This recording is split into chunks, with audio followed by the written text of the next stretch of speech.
if I was an alien coming down and I didn't know anything about what was going to happen this year on this planet, what would you say about the year 2025 to me? 2025 is like our humanity's movie trailer to a total action movie, almost wildly unbelievable, could only be fiction, but is actually happening. A new reality, a new way of doing things, and just upsets the normal status quo. But it also is like an invitation for humans to be different, be better. And thank you, Alien, for coming to say hi. You don't know my intention yet, so I don't know if you should thank me.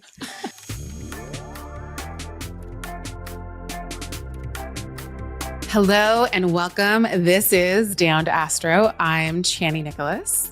I'm Thea Anderson. And I'm Eliza Robertson. In this episode, we're doing the astrology of 2025. It's going to be a long episode. There's a lot to get through. And we're going to go month by month by month by month. There are absolutely wild, massive transits happening this year. This is a out of the box, like banner year. This is a year that signifies massive change for a couple of very specific astrological reasons. But it's definitely a year where we are beginning a couple of things that are brand new and they're going to last for a really long time. So before we even get into any of it, because some of the astrology is going to feel kind of heavy and hefty to listen to, I want you to listen to this episode with this in mind. Whatever is happening in the world and whatever is beginning without your consent in the world, whatever is being initiated now, you too, I too, us too, we all as well are going to be initiating and beginning something in this year that has just as much, possibly more power than what the supposed authority figures or authority constructs will also be beginning. So everything that we do to counter anything that happens this year also has the astrological potency to it, because this year is about so many new beginnings. All right. That's my little soapbox speech for the beginning, just to like case all of this. But I just want to know from the two of you, if you were to say, give me an elevator speech, if I was an alien coming down that hadn't been in the ocean here for a long time, and I didn't know anything about what was going to happen this year on this planet, what would you say about the year 2025 to me, an alien who just got here? I would say that 2025 is like our humanity's movie trailer to a total like action movie, almost wildly unbelievable, could only be fiction, but is actually happening, kind of a new future, a new reality, a new way of doing things that is at once really wild and totally just upsets the normal status quo. But it also is like an invitation for humans to be different, be better. And thank you, Alien, for coming to say hi. You don't know my intention yet, so I don't know if you should thank me. Eliza? I love that. And I don't think I can top that. But what I will say is, you mentioned this is a year of change, Chani, and it is because, as we'll talk about, so many slow moving generation defining planets are changing signs. But I think it's also a year of change just in society, in technology, in the way we interact with each other and the world as we know it, that kind of change being accelerated. And I think it's partly because we are seeing a movement and a lot of activity in so let's say a cardinal sign, Aries, a very fast-paced sign. So I think a lot of things that have been slowly being seeded over the last few years, we're going to see the guardrails removed, which we're already starting to see, and a lot of change being accelerated. I also think we're kind of already entering the hangover of, we are in the hangover of the election. And I think the astrology speaks to that. Honestly, also a sense of collective not to be a bummer, but like we'll have to work through the disillusionment and the disenchantment of the moment as well. And I think that's really highlighted in the astrology too. And yes, I love what you said about the agency we have within that and the way we can take the change and like conjure our own possibilities out of it and our own progress out of the situation. But I do think also we can't ignore that there's going to be like, it's going to also feel like a little bit of a bummer at times. That's my less exciting spiel. Yeah. I mean, I think I would add that the astrology of 2025 does look like it is on the side of chaos and 100%. accelerating violence and a disconnection from one another. And so I think we need to go into the year with that, with knowing that we have to know where we are. We have to understand where we're located. And we're very much located, I think, to be very blunt about it, in a battlefield. And so what we can do if we know we're on a battlefield is we can be on guard and we can have our wits about us. And what we need to do is rally the fucking troops, not to sound like Breitbart, but to be like, okay, look, if people are preparing for it and if this thing is coming, because it is, we know it. We don't need astrology now to tell us that, but astrology is telling us that. And we'll get into exactly why. But that's where we find ourselves. And so we need to be very agile and very strategic and very cunning in this moment. And that is the thing I hope that we seed. I hope that we are in this to win it, knowing that we are in a massive uphill battle, and that now that we know the reality that we're going into 2025 with, we know just how weird this is going to get in this way. Like if it was other people winning certain elections, it might have felt weird and been like kind of toned down or stifled. But now it's just going to be outright King of Chaos has the throne in a year that is very much about chaos for the United States and other countries. So let's break it down month by month, shall we? Okay, we find ourselves in January of 2025. And January starts out with 1, 2, 3 stunning things, I would say. January 2nd, we have a very important aspect, which is Mars opposing Pluto. This is the same aspect that we had, but in different signs, on November 3rd. So because it is the same planets and it's within a relatively small, short period of time, these two significations are connected. In general, Mars opposing Pluto is a very ruthless type of aspect. It is a little on the gory side. It is definitely not interested in being kind or compassionate or considerate. I think it's a good aspect if you're really trying to win something in general, but this is a Mars retrograde that is at the very like edge of Leo, and it is about to go back into Cancer. So for when the two of you looked at that as like the signature for the year opening, January 2nd, what is coming to mind, or like what gets conjured for you? I mean, in some ways, it just seems like a very literal callback. This is the promise that was seeded during the election when Trump won. And that's, we're going into the month where Trump will be inaugurated, where he'll no longer only be the president-elect, but the president, and where all of his schemes are not only kind of going to be jostling around in his mind, but they'll be mobilized in a very real way. So I think it's important to say too, that this is the second part of the trilogy, and there will be a third time that this happens in April, which we'll get to. But this to me feels like, the emperor is back, I guess, or like, it's just, to me, it really is, because the first one happened during the election. It just seems to be like creating that follow through. The clown is in the clown car. Mm-hmm. What do you think, Thea? I'm thinking about, Chani, when you just said it's like gory, it's kind of that feeling of being gutted, that kind of like, oof, sucker punch, kind of like I've absorbed the impact and now I'm sitting with, either how painful this is, or maybe what do we need to do on the other side of for the people who didn't want for this to happen, sort of what is our winning strategy? And the January 2nd could mean we might have to play a little bit outside of convention, a little bit in a way that really may not be fully formulated because it is the second part of the trilogy, as you say, Eliza. But I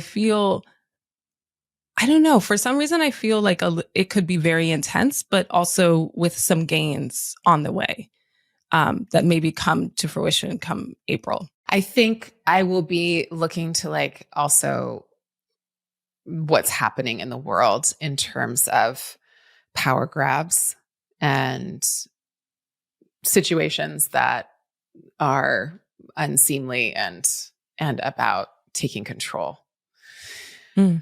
between nations. I think it's something that, like, if the first one happened as the election in the United States was taking place, then what is the election in the United States taking place and then the inauguration taking place mean for countries around the world? What can they get away with? What will be stolen? I think, because I will stick with my feeling of it being about some kind of a theft or some kind of like, ooh, gotcha kind of thing. And then, so that's the first thing that we open with. Sorry, not the brightest spot to begin a year with, but here we are. We're in a Mars retrograde. Mars is opposing Pluto. It does feel like a little bit of a sinkhole kind of situation. And then Mars moves back, retrogrades back up into Cancer, and is going to spend so long in Cancer. It's going to spend basically January, February, March, and a lot of April, like almost like 2.5 weeks of April. So that is 3.5 months, the first quarter and then some of the new year in Cancer, the sign where Mars is in its fall. And so if it's, for now, in January, we're talking about a retrograde Mars. So it's something that is Mars. So it's heat, it's our drive, it's our energy, but it's going backwards. So we might feel like a kind of like it's not being released forward. And if it's in a water sign like Cancer, then is there some sort of inflamed water? Is there some sort of congestion? Is there some sort of phlegm? Is there some sort of irritation in the system, literally or figuratively speaking, that feels like a sticky, hard to move through kind of substance? So I do think that the beginning of the year, again, I wish we were in a better situation and I could just say like, it's a really good year to like just not go fast. It's a really good year to take everything slow, which the astrology says that that's true. I just think that it will feel really sticky. It'll feel tricky. It'll feel hard. It'll feel sticky. We won't quite know what way to move in. And so if we want to be long-term strategists, I think that's important to know, because I don't think the answers for direction and movement are going to come swiftly. So I think we actually do need to learn how to pause and take everything in and consider where we are, consider what tools we do have, consider what movement we can make in this moment, and just go like beat by beat and not try to get too far too fast, at least not in the first, definitely not in January or February, I think. I think too, just to speak to planets in fall, because we're going to have another pretty big example of that. Planets in exaltation, there's a way in which the sign that they're in is the sign that the planet is in refines that planet's natural tendencies and like almost creates a more potent or more helpful, subjectively helpful version of themselves. So with Mars and Capricorn, likable. Yeah.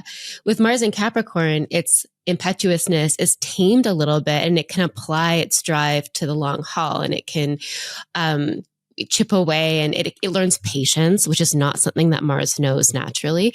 But in the opposite sign of Cancer, it's in the sign of the moon. It's in the sign of fast moving emotions. And like, I think that stickiness is going to feel very emotional. It's like, we talked about toddlers before, but I keep thinking about, the toddler having a tantrum when it comes to thinking about Mars in Cancer, because there's something about that placement that it may be more challenging to manage our emotions or to have a distance from our emotions. I think that's what I'm trying to say. I think there's not a lot of distance between like, okay, let's zoom out and look at the bigger picture here. It's like, oh, I'm feeling this and then I'm reacting. It feels very reactive and very volatile.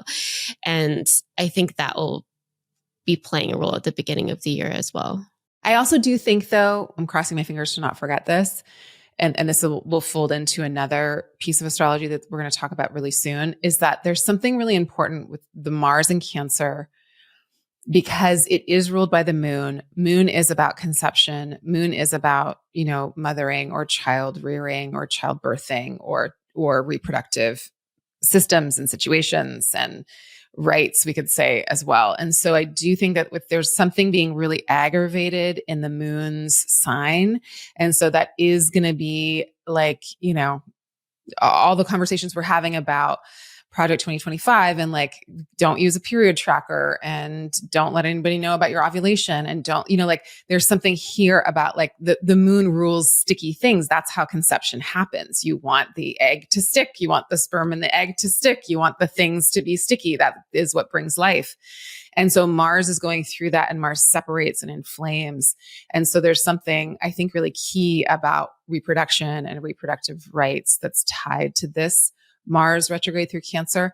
And then I also just want to say that while I am saying that Mars in Cancer sucks and it's never a fun thing to live through, and also Mars retrograde in Cancer like double sucks, I will say that the part of your chart that contains Cancer is going to go through this rough period. And so it's really important for you to know where Cancer is in your chart, because that's where you're going to have to be separating things, and it's going to be tricky. It's not going to be easy. It's not simple to like unstick things. That the material will still be on both sides. These are not clean cuts, but there's going to be some cutting you're going to have to make, and it's going to be emotionally, as Eliza said, tricky. But I want you to know this, that come June, Jupiter will move into Cancer, and it will bring us some kind of benefit. I promise us this. So I want us to know that the difficult work we have to do personally in the part of our chart that contains Cancer, but also collectively about all the issues that this sign planet combination is going to bring up, which again is a lot about families. And if we're talking about tearing families apart, if we're talking about, or like places of origin, about like where you're from, if you belong, if you're part of this, if you're not, conception, reproduction, all of that, the hard work that we're doing in the beginning of the year, I do believe, even though it will be up against obstacles, something will start to work for us or aid us or help us come June. And that's not that far away.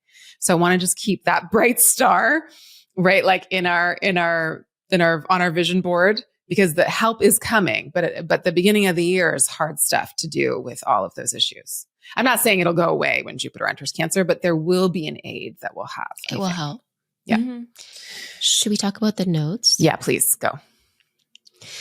Well, one of the next major things that's happening, and arguably this is the biggest moment of the month, is the lunar nodes change signs. So the lunar nodes enter Pisces and Virgo on January 11th. So we're seeing the North Node entering Pisces, which is a sign of idealism in some ways, escapism, trust, faith, mysticism, oracular visions. We can say a lot about Pisces. So the North Node tends to amplify. It implies increase. It magnetizes, and it tends to, that it will likely make those themes more prominent.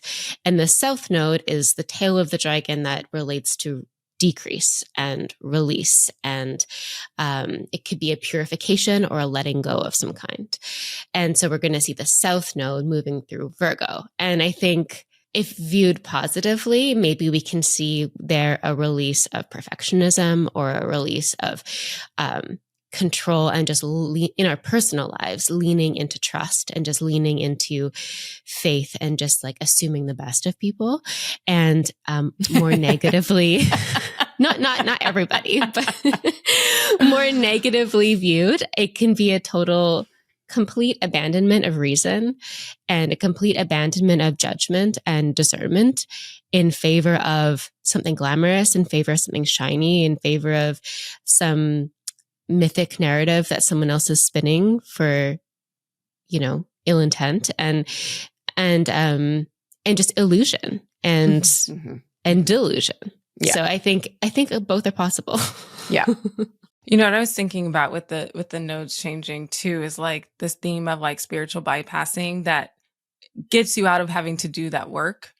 So Virgo being about the work, and then Pisces being about like, it's all right. Like, I'm just going to go do my spiritual work and off somewhere and I'll be good. And I think that, especially while Neptune is still there, that that could be like the sort of crescendo. Like this is as like, if we think of all the new agey things that have kind of blossomed as Neptune is like kind of floated through Pisces, and then the node switch right before Neptune leaves feels like this is kind of showing us, if not the limits, but like our relationship to wanting to escape the really hard work of being human, of being in community, of all the work that's set out before us this year. So I think those themes, like everything, like both of you are saying, definitely come online. Yeah. Especially because in January, Neptune and the node and Venus make a conjunction. And so the like desire to escape is going to be at an all-time high. I think the access to different types of escapism will also start to be like, oh, here, escape this way, escape this way, escape this way. And I do think like there's the whole like fantasy vibe of like trad wives under this new administration, under this new world order, like that whole like escape back to the past where you didn't have to have responsibility and you could just let whatever the whole fantasy is. But there's like this like new fantasy coming in about what is possible if you could just like give up your human rights and what's the word when you denounce feminism? There's that kind of vibe to it. But I do think that Eliza, you touched on this. What is needed in order to build solidarity is not expecting people to be perfect. You cannot show up to the movement perfect. You cannot expect everyone to understand what kind of lingo, what kind of words what is, all the things. You cannot expect everyone to be right. Everyone has to have space to learn. And if there's too much Virgo going on, then there's only the picking apart of everybody. And then solidarity is an impossibility. So if anything good can come from this Virgo transit, if anything good can come from the South Node in Virgo transit, I do think it is an awareness of how needing other people to be perfect is a form of white supremacy that we have internalized and are therefore enacting on other people and on ourselves. So if we can do something good with this South Node in Virgo, it's like, okay, nobody's perfect. I'm not perfect. How do we then still build solidarity and like build a movement together? Because that's the task at hand. And I do agree with you, Thea. There will be a lot of spiritual bypassing. Like, I'm like, what else? What other kind of spiritual bypassing could there be? But then we know the astrology is always right. So I'm like, oh God, what is the new form of spiritual bypassing that Tribe-wise feels very accurate for that. So, sorry, Nara Smith. Okay. Shall we go to February? Let's do it. February 23rd, Mars stations direct. So by the end of February, which is because the 23rd is basically the end of the month, we have Mars direct in Cancer. Now, again, Mars is still going to be there for the rest of February, March, and until, I believe, April 17th. So we still have a good chunk of time with this congestion kind of material, but at least it's going forward. I do think one of the interesting things that is happening up until the end of February is that Mars retrograde, we could say, is a focus on men and men's issues. So we obviously know men have a really big problem because they flock to men like Donald Trump in droves at this point in life. And we should say, I should be very specific, mostly white men is what I'm talking about. But within the system of patriarchy and white supremacy and colonization and all of that, men are really suffering. And we know that there is a loneliness epidemic. And if there's a loneliness epidemic, fascism is like, hey girl, what's up? Like, I want to be your bestie. Like, I can solve all your loneliness problems because you can belong to this group and you don't have to be perfect and you don't have to be right. And you can be as archaic as you want to be, and you can be as gruesome and awful as you want to be. And that's really what has won. And so we know that like Mars was in Cancer when the election was happening. And then when it opposed Pluto, and then it went into Leo, and then stationed retrograde, and then is moving back into. So we're starting the year with this feeling of like, okay, well, and then we're going into this uber patriarchal, white supremacist, white nationalist paradigm in this country. And of course, that's going to impact and affect a lot of different countries and policies and situations. So I do just want to say that we're really like looking at how tricky this is, because the last thing, honestly, I want to do is talk about men. To be totally honest, I feel like they've taken up too much of the conversation already. I don't feel like they need more resources or time or anything. But the fact of the matter is that the damage that patriarchy does to everyone, and the damage that any system of supremacy does, especially to the people they give the supposed supremacist power to, is so vast and so unmanageable once it's been given, that it then creates situations where violence just flourishes. And so I do also feel like we're starting this year with like, well, that is where this whole section of the population is either at, or that's what needs to be addressed within the culture of men and maleness and what that means. And that I just want the men to get to work. You know what I'm saying? Like, any good men out there that actually want everybody else to have can you please gather each other? Can you please get to work? I just feel like this is your job to do. And we need it done really quickly. Like, part of the problem here is it's a sickness. So even the people that it claims to uphold or protect or give power to, it's like a toxic thing in the culture. And like Mars in Cancer retrograde, I mean, by this point we're saying it's stationary direct, but I think that sort of like turmoil with the men is going to be, we'll have seen how it plays out come February, once it stations direct. That, and we didn't talk about this so far today, but the station point is like that emphasis, that highlighter moment.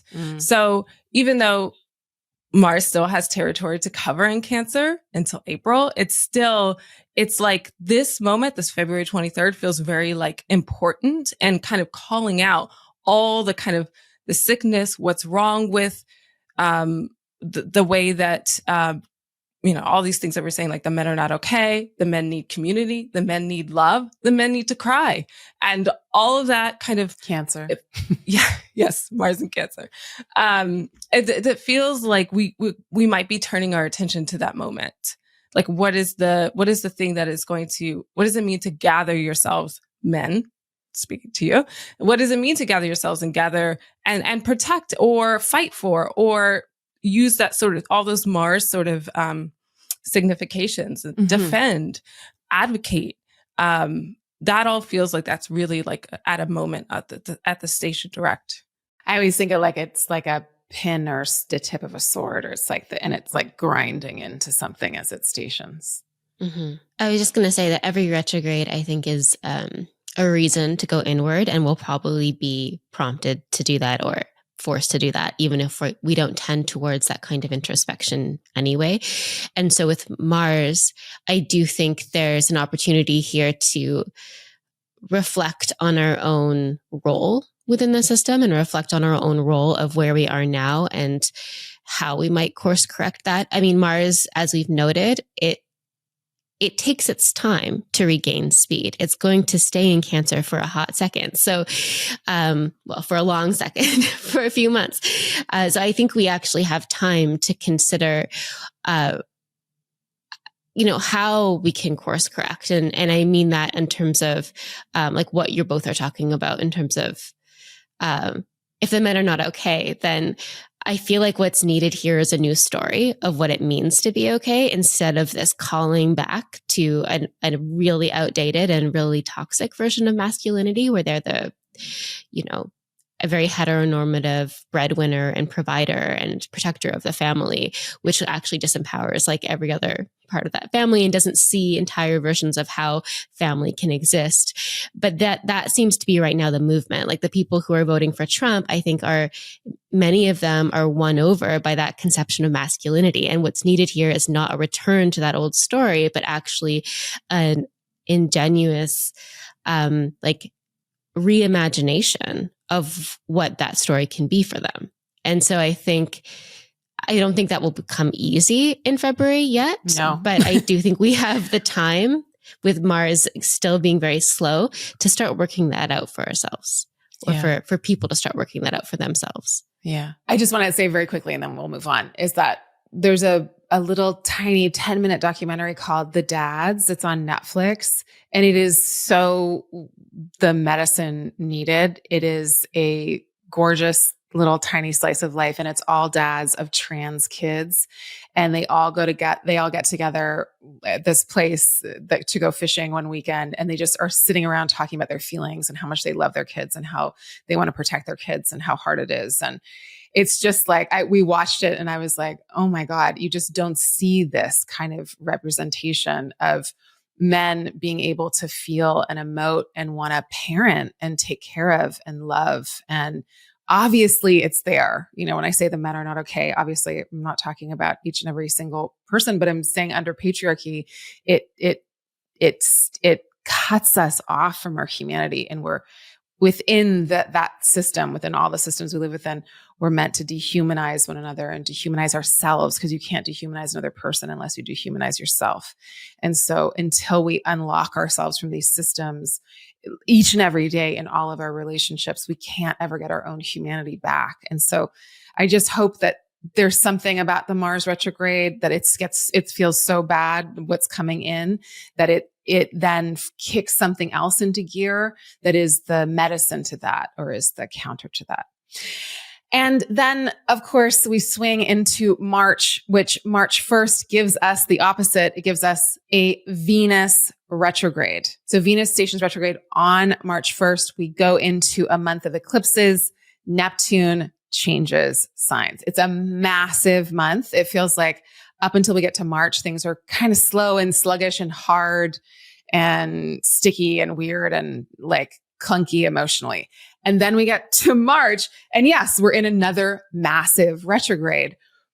And the last time we had this precise Venus retrograde was in 2017, when the same person was getting inaugurated in the United States. So we're back to the same Venus retrograde, meaning it's retrograding through almost the exact same degrees, which means on inauguration day, Venus is at almost the exact same place as it was in 2017. So we are reliving something out. We are going into the second iteration, or not the second, I don't know how many iterations there's been since there's been people of this Venus retrograde, but there's been a lot. Anyways, we're going into the next chapter of the same story. And so how we meet this chapter is very important. This chapter, though, begins at the end of January, because that's when Venus moves into its pre-retrograde shadow. So I just want to say at the end of January, all February, Venus is in its pre-retrograde shadow, meaning all issues to do with women and femmes and queer folks and collectivism, we could say, or social cohesion, beauty, art, culture creation really gets like going in a similar way as it did in 2017, which was really a banner year for women and political engagement and justice, because justice is also a Venus theme. So Venus station retrograde in Aries, March 1st. What say you? Question. Does it happen at the same degree you're saying in 2018? It's like within 2 degrees. The same cycle. Oh, wow. It's within like 1 to 2 degrees. It inches a little bit every 8 years. I mean, it does feel like we are back there in terms of, right. I mean, at once it feels like a little disheartening. Like it feels like, oh, fuck. Like we have a president who is a known sexual predator in the highest office in the land. And that in and of itself, feeling like these issues of like, are women safe? You know, are trans people safe? Are femmes safe? Like, are we, and it feels like because it's happening in Aries, I mean, Venus retrogrades Aries and into Pisces and then back. But it starts in Aries, and that in and of itself in a Mars ruled sign feels like it's really like a time to be a pain in people's asses. Yeah. If you and like let Fully. them know this stuff is not okay. And I think, yeah, you know, we will see it probably signified in the culture, in the news, and the last time it was like the pink pussy hats, like people were like wearing these things that signified what side you were on, or a pen. There was like literal decor to God go with help the us. movement. Yeah. Oh, please, let's not revisit that, please. There was something going around. White women were like, should I like wear a something to show that I'm not that kind of white woman? Was like, no. But that's, Anyways. I know, it's like this so Venusian. But the Venus, yeah, the style. Thank you for that. Yeah. Yeah. But so I think it's just like a time to be a pain in people's asses about these issues. And to, you know, I think we'll get into it, but the fact that it's happening after Mars is stationed direct and then Venus retrogrades, feels like this chain that's linked together that you can't quite take apart, of like the men or masculinity is not okay. And then like, what does it mean to be a woman, a femme, a trans person in this era of now? Not good. Yeah. It's not good. And like, it makes me wonder what's the counter to the tradwife movement. And one thing that we were talking about with some other members of the team in a brainstorming conversation is the 4B movement, which originated in South Korea. And it's this like denial of traditional roles, actually, of women in terms of saying no to having sex, no to dating men, no to getting married, no to having kids. And just this kind of this denial of those things, which are all in different ways very Venusian. And here we have Venus initially anyway in a sign where it finds its detriment.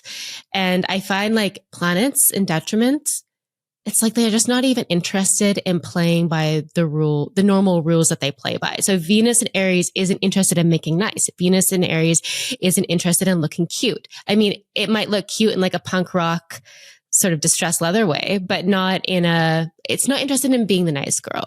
It's not interested in being the obedient wife. Right. And that feels refreshing, but it's also bringing into stark relief this kind of oppositional gender thing we have, which is also such a binary, which feels weird today too, because we've really gone beyond that in many ways. But I think we've seen in this election, well, that's it. I think we've seen in this election how we haven't too. Yeah. Yeah. But I want to watch that, I think, for this retrograde. Like, to what extent is there a rebellion against that tradwife movement? Yeah, it'd be interesting because like Venus will be in Mars's sign and Mars has just stationed direct. So it's still clunky and slow. And then we've got Mars in its fall and Venus in its detriment or exile. So it's very much the exiled woman or the exiled one, the exiled femme, the exiled creator, or the exiled, however you want the person, you know. And we've got these two that are slow, just moving forward, just stationing retrograde. This is the thing we didn't back 8 years ago in 2017, we didn't have the Mars retrograde with the Venus retrograde. So that makes this one very distinct, I think, or that's one of the things that makes it distinct. Obviously the outer planets are different, but they're always going to be. But to have both, like one after the other, I like your visual of the chain and the link. And as Eliza has written so much about, so much is happening in Aries this year. So let's just also move forward just to say that I think that one of the signatures of Venus retrograding in the beginning through Aries, through most of March, will be about how do we engage in the necessary backlash to what is happening? How do we recognize our power? How do we gather in a way that's going to be forceful and loud? Because I think in Aries, it's going to be head first and loud, even though it's retrograde, but it's pulling on those themes. Okay. So then the next thing that happens is Mercury also stations retrograde this month in Aries also. So we've got 2 retrogrades happening in Aries. So the part of your chart that contains Aries is just being lit the fuck up, not just because of this, but also because of what's next. We've got eclipses. Yeah. So the first eclipse that we've got is on March 13th, which is one day before Mercury stations retrograde. So March 13th, we've got the first total lunar, which means it's a full moon, eclipse in Virgo near the South Node that has just entered Virgo. So this is the moment where we get to see the beginning of like, what is this story about the South Node in Virgo and the eclipses in Virgo that are going to happen here. And then at the same time, the ruler of Virgo is Mercury and it's stationing retrograde. So it's a bit of a clusterfuck kind of situation. And a lot of times with over the last couple of years, we've had eclipses and Mercury retrogrades happening at the same time just to make things extra complicated. But to have a Mercury retrograde ruling the eclipse that is very like flickering and the first one of its kind, and we're losing the organizational value and the categorizational skill of Virgo because it's a South Node eclipse, just feels like, ooh, that's messy. I feel like it's worth also just because the eclipses always come in pairs or more, but I think it's worth mentioning that the next eclipse in Aries, which we'll get to in a second, but that station's retrograde, I think within about a degree, that eclipse happens within about a degree of where Venus stations retrograde. So all of these pieces really feel like we're treading over the same territory. It's like, have you gotten it yet? Did you get it yet? Are you understanding yet? Are you learning the lesson yet? If not with Venus, then with Mercury. If not with Mercury, then with the eclipses. And it just, and never mind Neptune, which we'll get to as well.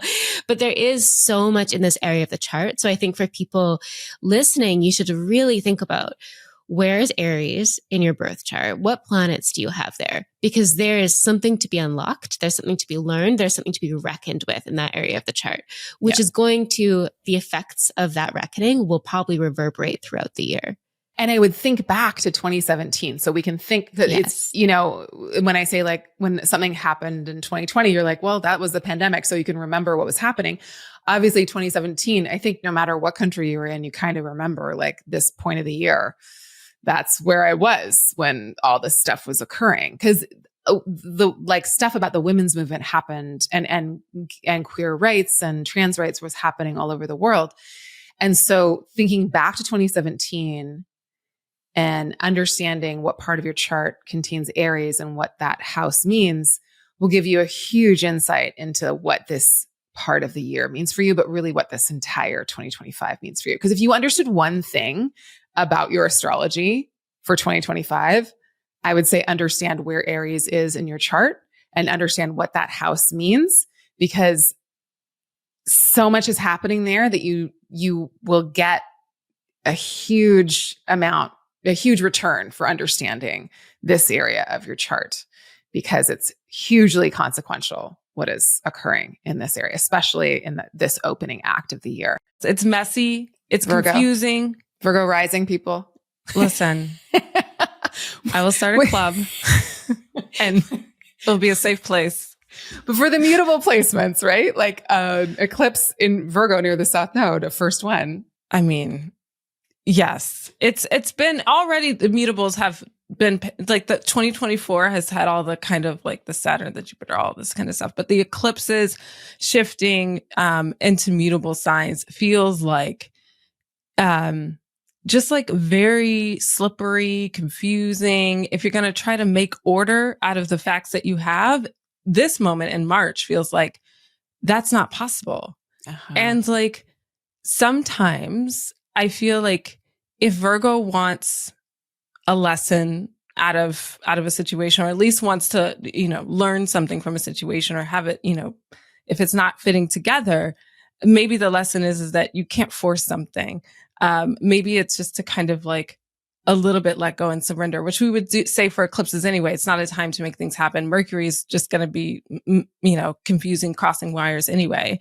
Then we've got the retrogrades. It just feels like March is that time to, I don't know, so much information is going to come out of this moment. And it might be sort of, I like what you said, Eliza, like, did you get it yet? Did you get it yet? Just with all of this astrology, it's almost even hard to talk about, because then we get into Neptune going into Aries. So the Aries part of your chart has had the retrogrades. Then it's getting that sort of like disillusionment, disenchantment, or enchantment in a whole new part of your chart, which feels like that's also the thing that I have my eye on.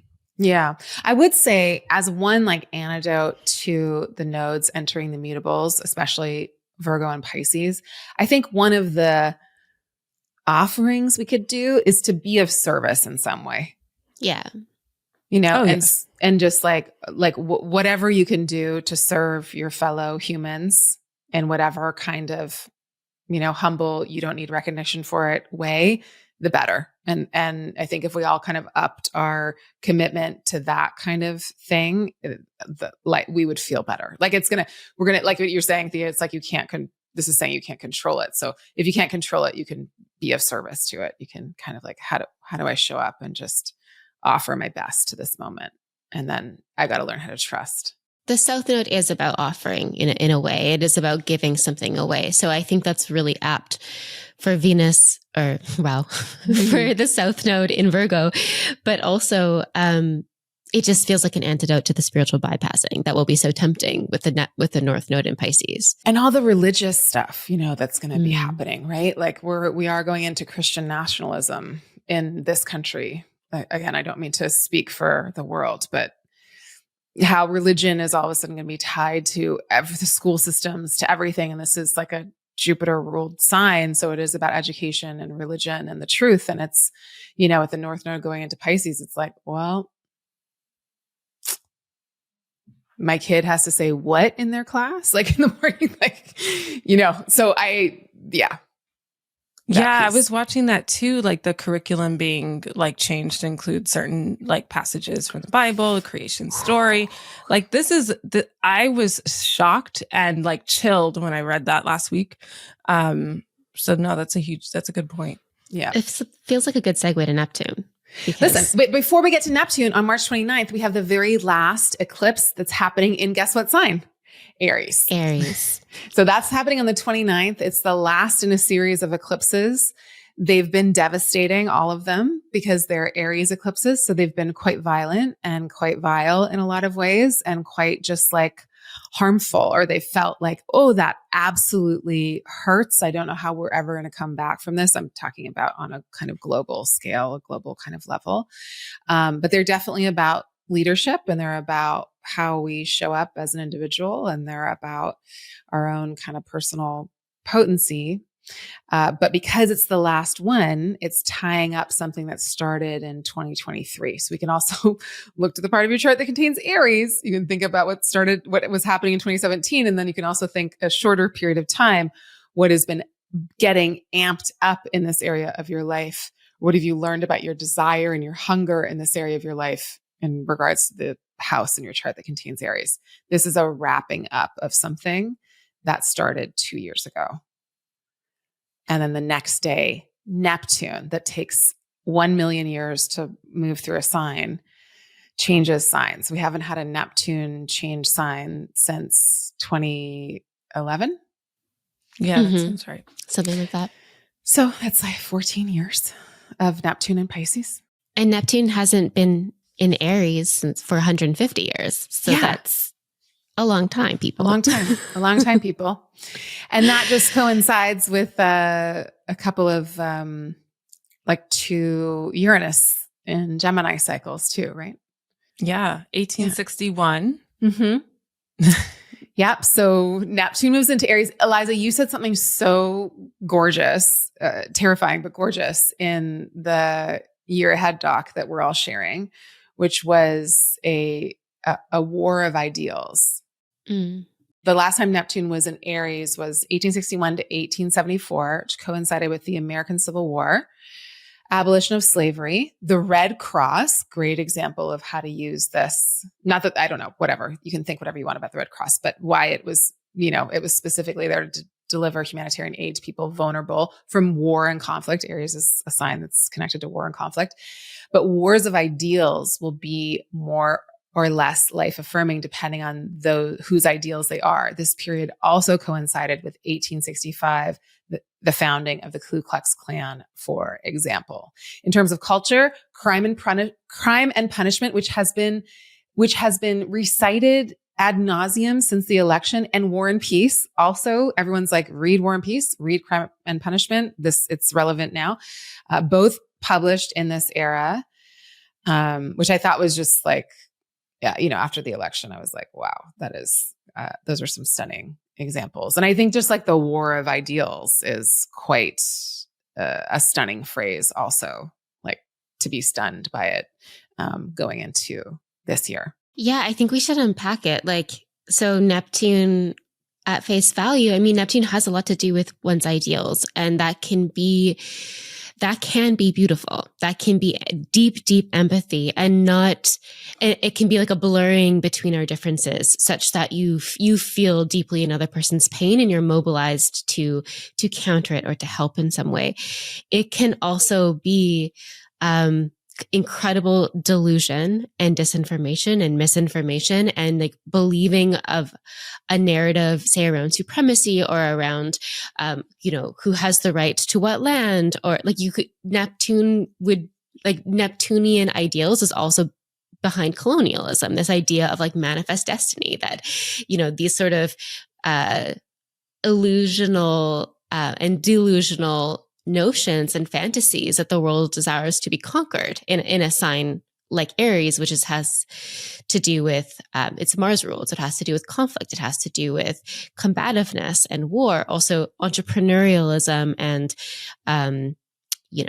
starting things. There's like a real initiatory spirit in Aries, but the two combined, it does feel like, what are you fighting for? Is sort of the question. And I don't think we'll be content. Like, I think people on both sides of the coin, or on all sides of different coins, they all think they're right. Like, that's the thing. Everyone believes ardently that they are on the right side of history. Mm-hmm. And I think they're totally mystified by people who believe, something else than they do. And so I think we'll see that, further highlighted as well with Neptune and Aries, where it's just like the divisiveness that can entail when our stories don't line up or when our realities don't line up. Because Neptune isn't so concerned with reality. And I think it's really easy to believe in like the smoke and mirrors of whatever it is we're being kind of lured to. Yeah, it's the delusion of individualism. That's it. That's that in a nutshell, I think. It's also Neptune and Aries. Yeah. I mean, manifest destiny is like such a Neptune and Aries key term too. Right. Like the last time like that Neptune was in Aries, it was 1861. And it was on the heels of like a couple days after the first shots were fired in the Civil War. And this was a war of ideals. And what's interesting is that both sides, or either side, or whatever side you're on, thinks they're on the side of the just cause. But obviously, we can all look at slavery and say it's a cruel and unusual institution that existed and actually still exists today, because slavery is still legal for if you're in a federal prison and convicted of a felony, you can have to give your labor to the state for free. Mm-hmm. So because of the 13th Amendment, slavery still exists today. But when it existed in the United States during the 1800s, and there were so many different, there was the southern states wanting to hold on to their way of life, and their perceived notion that they were fighting for states' rights, right? That they weren't going to be under the rule of tyranny, which also kind of harkens back to, I know there's a little bit of Uranus and Gemini in it going back to the Revolutionary War, but the fact that they were like, and then the North and the Union saying, no, like if we're going to build a nation, like we cannot have a nation built on slavery. And then of course there were economic factors, like it didn't make sense anymore because of the invention of the cotton gin to like have all these field hands, like everything was kind of shifting and changing at the same time. And so what's interesting to me now and thinking about the Civil War and Neptune into Aries and how that is kind of like, if not a harbinger of war, but like that ideals become the things that you fight over, mm-hmm. is that like even today, it varies on who you ask, like what the United States Civil War is about. Like I'm sure people hearing me say this would be like, it wasn't about slavery. Like, do you know what I mean? And it depends on who your teacher is, what school you go to, what is in your curriculum, on what you learn. And so I think that what are our ideals and what are we fighting for, and understanding that we can shape our own narratives, but also not being disillusioned or even swept up into some sort of whatever the leader at the time is saying about what we need to fight for. So I think it's always about Neptune and Aries. The promise then could be in this moment, at least if we are in a moment of like fighting over ideas or ideals or what we believe in, I think then maybe we could at least try to come back to center and figure out like what is true for me, and like being able to be our own arrow or leader. If Neptune and Aries, I think, is also going to be the sort of like faulty leadership, like it is going to be hard to discern or have faith, especially when Saturn gets there. But I think that there's kind of that meltdown. Meltdown is a great word for anything Neptune touches, right? I'm thinking about, what we talked about last time, and not to go into it too much, not to repeat myself, but there's something that I'm not a good enough history buff to like put this together. Maybe somebody in the comment section will, or maybe you will, Thea. But if the last time Neptune and Aries occurred alongside that, then this time is like, if there's a war of ideals, if they're trying to separate us, still, they're just using the same old trick of white supremacy, right? So they're just like, hey, white people, you're still better than everybody else. And anybody adjacent to whiteness can also be better than your own people. And like, we're not going to deport you, but we'll deport your, it's like, how adjacent can we be to white power? That's still it's the very like base game that we're playing within, and that the politicians are playing. And so the only counter to that, and this is why white supremacy was created, we could say, is that if we built a working class movement, if working class people actually built a movement, which I'm not saying is possible with a Neptune and Aries, or isn't possible with a Neptune and Aries, but there's something connected to the like, oh, we didn't need the chattel slavery and the people we enslaved in the same ways as we used to. So, there's something about like the labor of this country and how we're all kind of used that I'm thinking about. And I'm also thinking about that we keep referencing and we'll get to, is when Uranus moves into Gemini and is in a whole sign trine, and then a specific trine eventually with Pluto in Aquarius, is that there's something really key about industrial revolutions and about the ways in which tech and the ways in which we are swapping information and changing things. That is, I think, really key to this. So you're just saying like the cotton gin, I'm thinking about technologies, about those were big technologies back then. And like, what's going to be the new technology now that might do something to infuse maybe the working class to be like, hold on, the robots are taking our jobs and the oligarchs and the billionaires don't care about us. I mean, that's my delusional, Neptune and Aries. Like, I'm holding on to that ideal of like, maybe there could be something that happens that's so obvious that we could be like, hold on, what about labor movements? And what about this kind of other ideal? Okay. Shall we move on to April?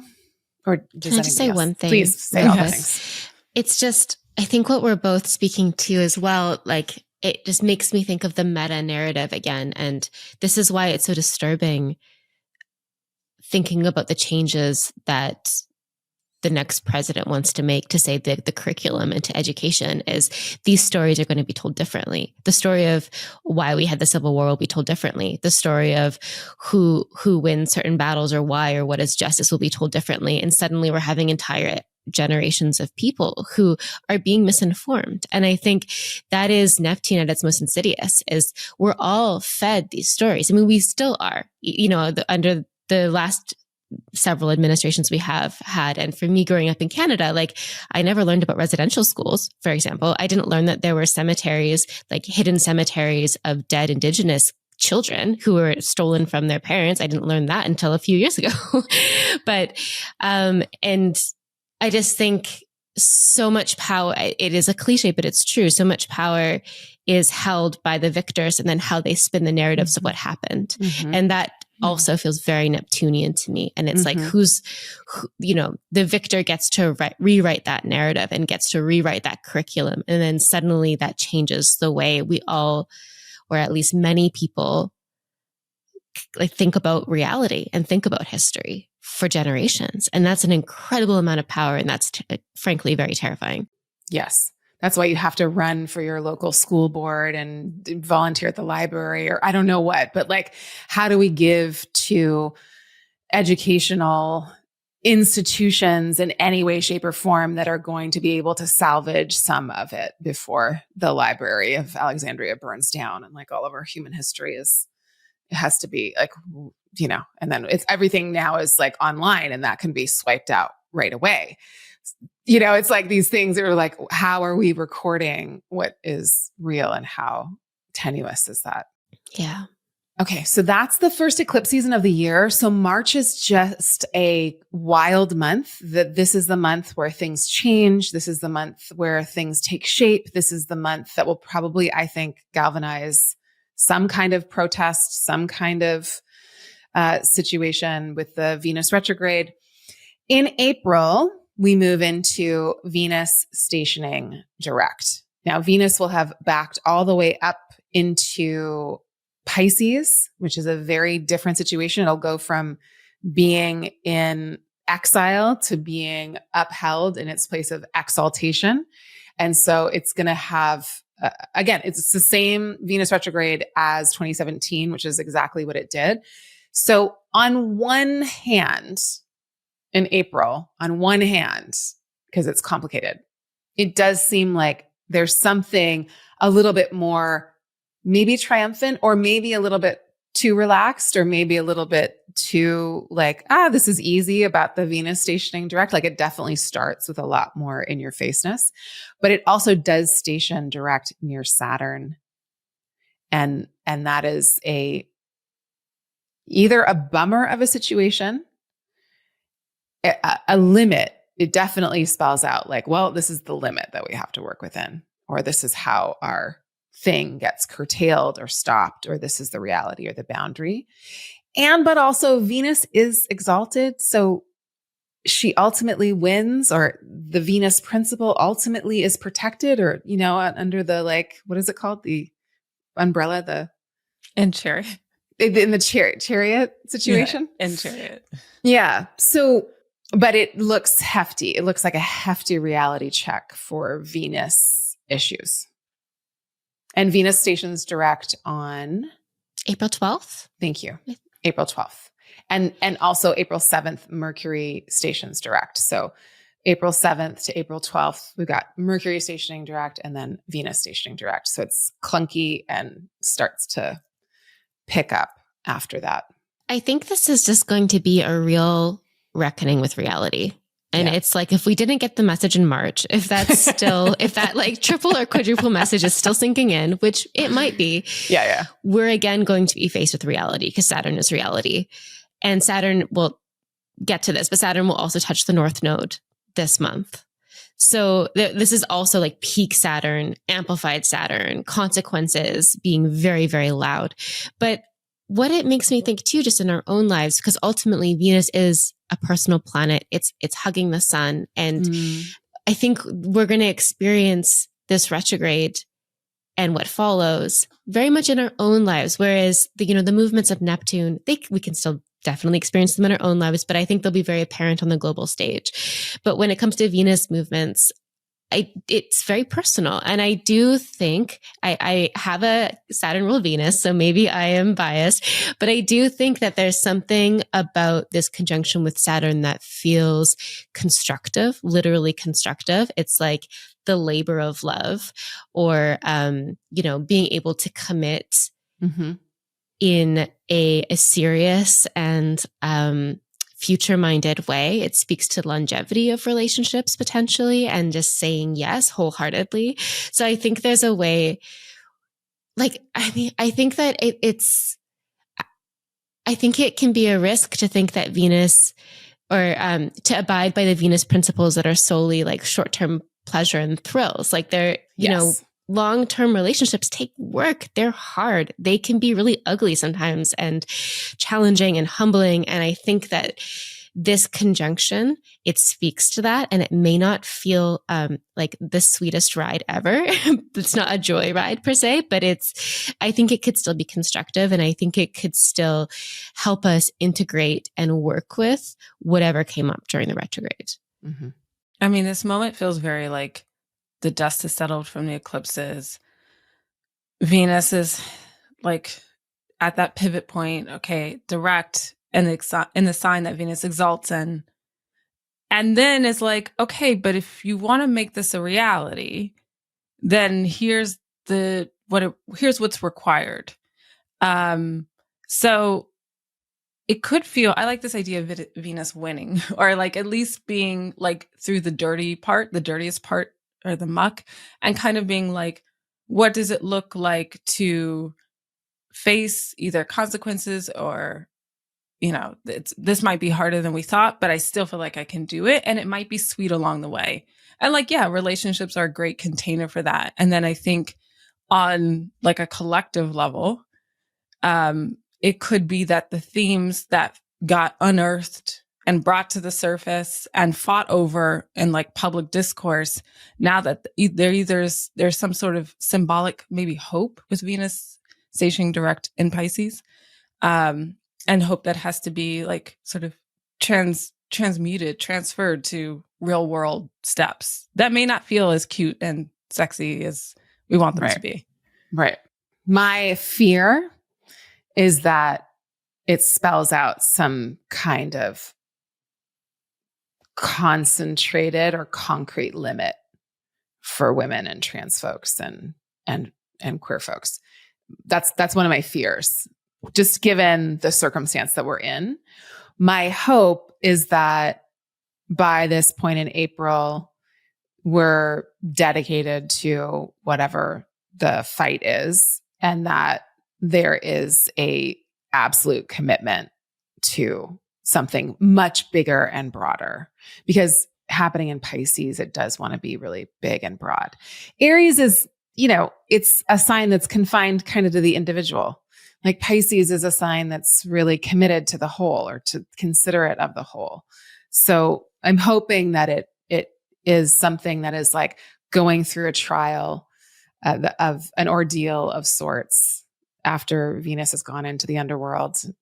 Ereshkigal and Inanna have done their thing and is coming back out in some kind of like triumphant dish way, and then meeting the obstacle. And so it's like, I think you said this, and we've said this in different ways, but like meeting the reality and being like, okay, this is what we're working within. And so I accept the reality of the situation, but I am determined to move into the place that I need to, no matter how long it takes. Because if it's a Saturn situation, it's saying this is a long term. You need to be in this for the long term. So I think it will be a point of decision making. Some kind of definitive decision gets made around mid-April.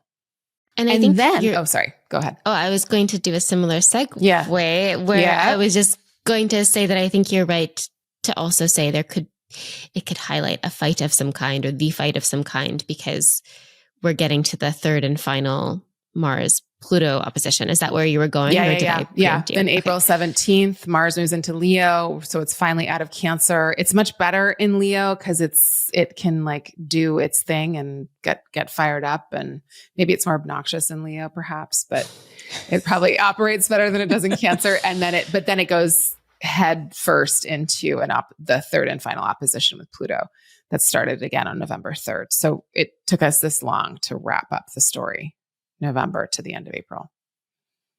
That's April 26th.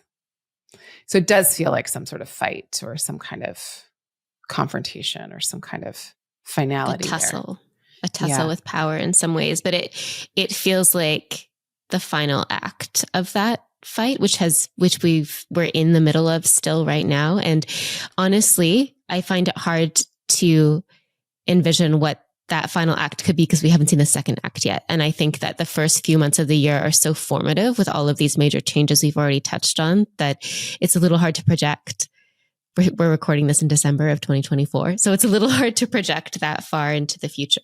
Yeah. But it does feel like the themes that we've been reckoning with and engaging with for the previous months since November 2024, they're going to reach another flashpoint, or they're going to come full circle in some way. And so maybe that does involve, the threats to our reproductive freedoms, or to trans folks, or what have you. With if those themes have been surfaced during the Venus retrograde, then maybe we'll see a reckoning with that one way or another come this final opposition. And it could just be actually a huge movement against any kinds of restrictions of movements. It could actually be liberatory in a way, because there are two sides to that fight. But we'll see. Say more. What do you mean? Well, as much as Mars opposite Pluto is a steal, I think it's also like a tussle, or when you have two planets on opposite sides of the zodiac, they are fighting with each other. They are opposing one another. And so we know what one side wants to do. We know what Project 2025 is promising. We know what one side is threatening to do when it comes to our gender rights and the rights of trans people.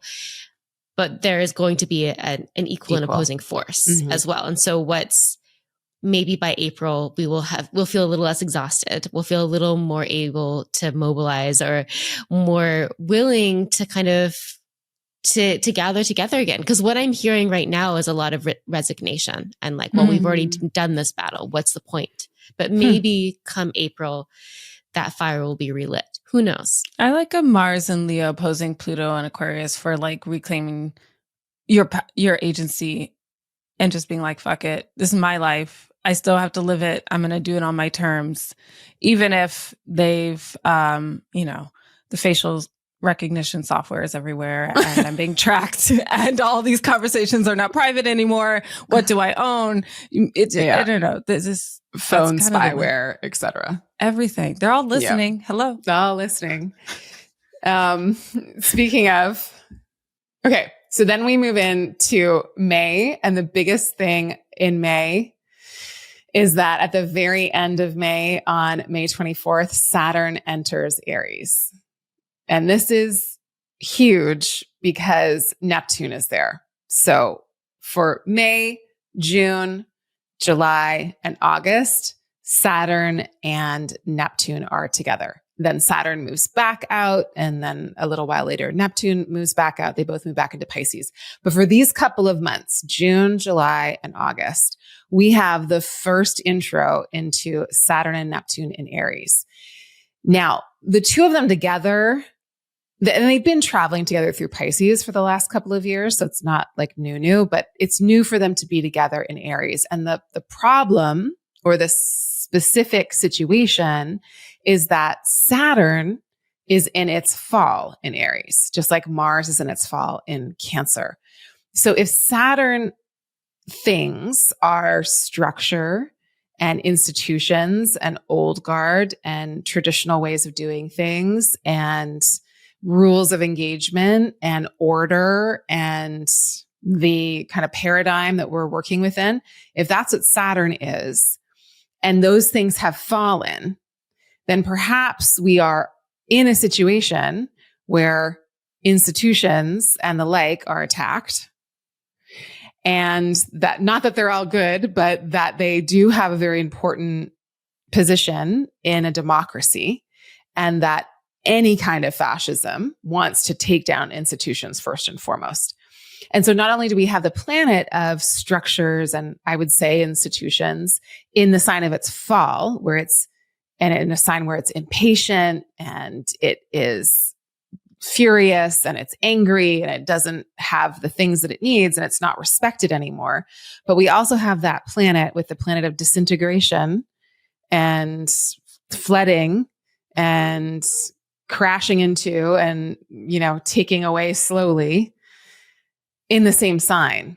So a Saturn Neptune signature is already going to say some kind of structure is going to get wobbly. But a Saturn Neptune conjunction situation, they're not exactly conjunct this year, but they're almost, is to me saying something particularly damaging to Saturnian things. Agree, disagree? I agree, but it's also like, it's Saturn filtered through Mars. So it's the greater malefic filtered through the lesser malefic. And to translate that, it's the rule maker and the rule enforcer translated through the hot-headed Rule breaker and also warrior and, the one who's impulsive. And when I was just thinking about what does this translate to in terms of the scope of, human emotion and how we behave, one of the words that came to mind was vengeance. It's like retribution like Mars adds a twist of cruelty or a twist of violence, I think, to the consequences, and consequences with a twist of cruelty or violence that again speaks to me of vengeance, which Trump is promising. Consequences are Saturnian. Yeah. So consequences are Saturnian, and Mars tainted consequences seem to have some anger backing them, not justice backing them per se. Like Saturn and Pisces, where it is right now as we're recording, theoretically, those consequences are backed by some notion of fairness, because that's what Jupiter is about. But when Mars is the backer, right, it seems a little more the VC funder. It seems a little more damning. That's such a great analogy. And then you wonder, will Neptune delude one's ability to have vengeful consequences? Or will Neptune, Saturn delude the masses so that they think vengeful consequences are a good idea? This is what we don't know. Like, the Neptune is so unreliable in its manifestation. We just know that it's gonna confuse, and it's gonna make murky, and it's gonna disintegrate something about the Saturnian Aries signature. Yeah, Neptune does the Hall of Mirrors. It's like, wait, I think that's also too with Neptune transits. It's always like, wait, is it this, or is it just? And the closer you get, the more confusing it is, because it's obscuring, it's eroding, and like erosion of Saturnian. Like, okay, so I was thinking about this, like in the States, like the big thing is like, where does our tax money go? Like all of our infrastructure in the country is like crumbling. Right. I mean, you can drive through major cities. Right. Yeah. So like the things that uphold us, our bridges, our transportation systems, like those things that were built that we need to be rock solid and to run on schedules and to be really like reinforced, are like, it's very clear that this, like, there's been kind of an erosion of those. Like you could see it on a physical level. And you can also see it, in terms of like, then even just like the institutions that people used to have faith in. My brothers who live in New York City were over for Thanksgiving, and we were talking, and they were both like, since COVID, the police state of New York City, like the police presence in the subway has multiplied. Yeah. It's really, really, not that anyone here ever thought that like more money to the police was great, but I am thinking about like the NYPD, or like basically policing as a form of control in this like Saturn, Neptune, Aries, like the thing of people having the wrong sort of that hot-headedness, right? There's a real unease on their part too. Like they're fucking scared. Mm-hmm. And then there's shots fired in the subway. This is what happened a couple months ago in New York City. And for what? Breaking a rule, right? For hopping a turnstile. And like 2 people were killed and an innocent bystander was killed. So it becomes this thing. Like I was thinking about these systems of control, what needs to melt and erode, and like, what do we want left standing that actually is a part of, like you said, democracy or society that is essential. Right. And the Mars Saturn of it, Saturn being Mars's sign, like Mars is related to warriors or police or fighters or military, and so thinking about like the military and those kinds of groups of people and systems and institutions. And like what you're saying, Thea, like we do want some of that to erode, but then who is upholding which institutions, and which institutions are under the most threat because of this thing. So And like, who's stalking them with their people and with their people for a very desired end, which is to be unfettered. And I just want to say one point, which is a little bit of an unrelated anecdote, but I think it's important here. I've been revisiting Bernadette Brady's fixed star work. And one thing that's mentioned about the royal stars, and Regulus is one of the royal stars, is they're all incredibly potent and they promise very great things. They promise greatness, especially Regulus. Regulus promises fame and greatness, but they have something like a curse or a nemesis woven in, where if you break this one rule, your fate will change. And the one for Regulus is vengeance. I'm counting on it. I know. And why are we counting on it? Should we say? Yes, because Trump has Regulus on the ascendant. Yeah. So where is his comeuppance? Maybe it's coming. Maybe it's coming. I don't know. Come on, fixed star lore. Because he's the number one rule breaker of that. But has he been in a position where he could, in an unfettered way, take vengeance yet? Maybe not. Well, I think so, though. I think on his staff, and I think on his family. I think on his ex-wife. I think on women in his life. I think on his children. I do think so, yeah. But publicly, maybe not. I don't think the opportunity compares to the government he's concocting for himself. Because the last time he created a government, he was still trying to come off as not too extreme. Yeah. Quick aside, you know who had their comeuppance, who has Regulus on the ascendant, is Drake.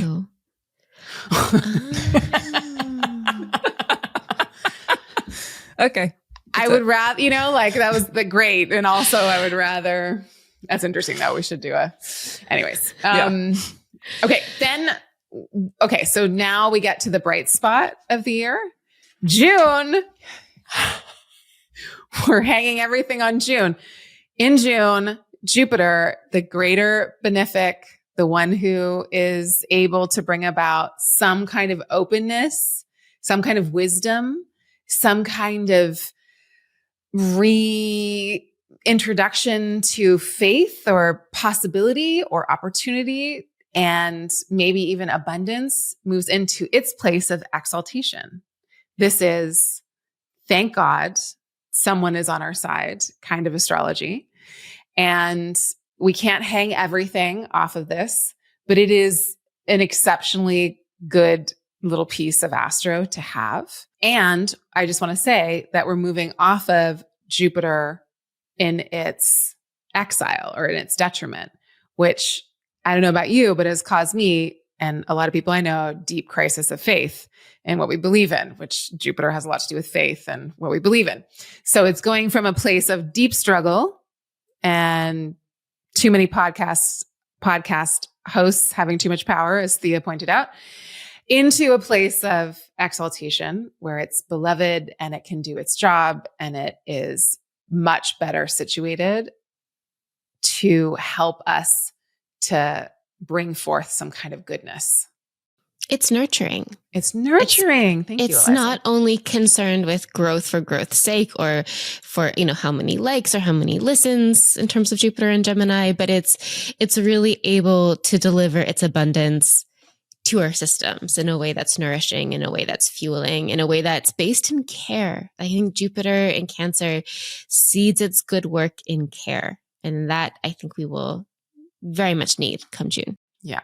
We won't hang everything on it, but it is the balm, the come to my house, come sit on my couch, I'll give you a good meal. And if everything is going shitty, cozy. Yes. And cozy is everything when the world is doing its most. And so I like what you said in the beginning of this, of the Mars retrograde through Cancer. It's almost that's the under construction of the Cancer part of your chart. But then when Jupiter comes, it's in all the readings I've been doing for people for 2025, I'm just wait until June. Not that we're hanging everything on it, but we are. You got to give them something. I will say a Yes. couple of things about this. I love what we're saying, like, and I do think that this might be a moment where maybe some of the tides turn about reproductive rights or about family protections or about something to do with family, children, conceiving, conception, all of that kind of stuff, because it does bode well for those things. Two things. Sometimes when a planet is exalted, it's like just things come too easily to it. So it doesn't really work that hard. So it, it's like, it's a little, it can be not lazy, but you know what I mean? It doesn't really feel urgent, right? And Jupiter in Cancer is just like so fertile, so caring, so nurturing. It's not trying to go anywhere very fast, I don't think. But the thing with this is that for June, July, and August, it's in a whole sign square to Saturn. Saturn has the superior position to it. So Saturn is going to come up over the horizon first before Jupiter. And so that means that we have to work harder at these beautiful things and gifts that are coming to us for June, July, and August. September, October, November, December, January of 2026, God help us, that is going to be much easier because Saturn's going to go back into Pisces, which is a whole sign trine to Jupiter, and it's in Jupiter's sign. So it's going to be on Jupiter's side. So that's going to be the really like cushy, easier part. That's where things are going to feel like, finally some flow, some like hydration, like the dam opens or whatever the metaphor is, and the water gets to the places, it gets irrigated. The Saturn superior square for June, July, and August is, yes, a bummer, but it also, I think, teases out the work of making use of this kind of prosperity and this kind of nourishment and nurturance. Like, you don't just get to go to mommy for everything that you need. You have to like work for it, and you have to have boundaries, and you have to like do your own fucking chores. You know what I mean? And then like everybody can be cozy and taken care of and what have you. Mm-hmm. The only thing that I'm bummed about is that there are two phenomenal moments with Jupiter while Saturn is still in Aries in a superior. So annoying. It's so annoying astrologically. You can still get an election in there. Listen. Okay. So June 24th, we have a Jupiter cazimi in Cancer, which is just, it's so good because it's Jupiter and the sun coming together. It's a new Jupiter sun cycle in the sign of its exaltation, which is just a moment of seeding nourishment and connection and family and care and abundance and all of that good stuff. Again, it's squared by Saturn. So we have to work for it and construct it and do the things for it, but it's still good. It's still in its chariot. It's still doing its thing in a cazimi situation. It's still good. It's still good with the caveat that there's a little big Saturnian fly in the ointment. Yeah. And then the other date also has many flies in the ointment, but the other date is August 11th when Venus and Jupiter come together at Jupiter's exaltation degree, which is a special degree in Cancer that only Jupiter can access. And Venus is going to be right there. And it's so, so, so, so, so beautiful. It's also square Saturn, and Saturn and Neptune are basically in a conjunction, and Mars is opposing both of them at this basically same time, although it technically happens just after it. So it's still good, but I'm mad about it. Same. Yeah.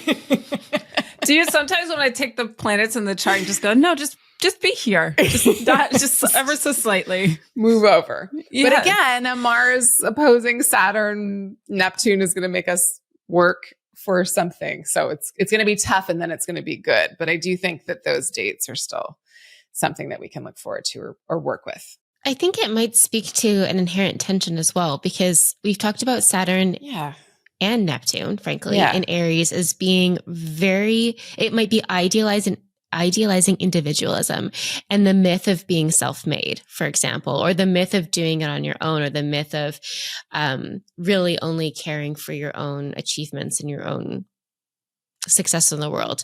And Jupiter in Cancer feels like the perfect antidote to that, because it's about sharing the bounty. It's about taking care of other people and yourself. It's about spreading the wealth around. It's so the two feel so contrary in terms of their meanings. And so I wonder if we're going to be experiencing just some of that tension within ourselves of like, well, I want to do all of these things for my community, but I feel like I really need to also, I need to make a certain amount of money this year because I have this goal, or I have X, Y, Z to do, or what have you. I think there is often an inherent tension between working for the collective versus working for your individual goals, especially in a society that really valorizes and privileges individual forces. Right. Yeah.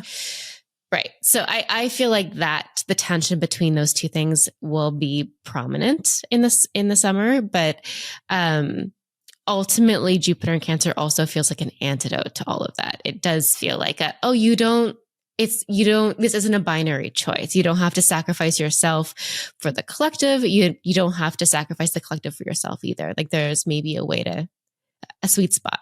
Well, self is better when we're all working together. That's it. Yeah. I went on a camping trip in the beginning of this year, and it was like all women, some brought their children. Everybody had a little job. Some people cook, some people clean, somebody hosted the space. And I was really sad to come back to the real world. You're like, this is utopia. Everyone pitches in. Hello. We watched the baby. Listen, it sounds perfect. Hello. Listen. When you raise children with a bunch of other lesbians who are raising children, it is so incredible. Incredible. Okay. We all need a lot of aunties. We all need a lot of grandmas. We all need a lot of sisters. We all need and all the uncles and all the cousins too. But when a group of people who know how to work and get things done get together, literally everything is possible, which is why they force us into individualism, because we are too powerful. We are in a collective because we know how to get shit done. Yes. Okay. So then we move into July, which the big, big banner of July is Uranus, the planet of chaos and invention and explosiveness and shaking everything up and changing everything. Also changes signs. So this is the last planet to change signs this year. So you can see that the first 6 months of the year is like new. Also some retrogrades and then eclipses. And then you'll see the next 6 months of the year is mostly just like the planets moving back into old signs. So the first 6 months of the year, we've taken the longest to do this recording because it's all of these new introductions, new chapter that we're going to be working with for some almost a decade, some over a decade. So Uranus moving into Gemini is a big effing deal.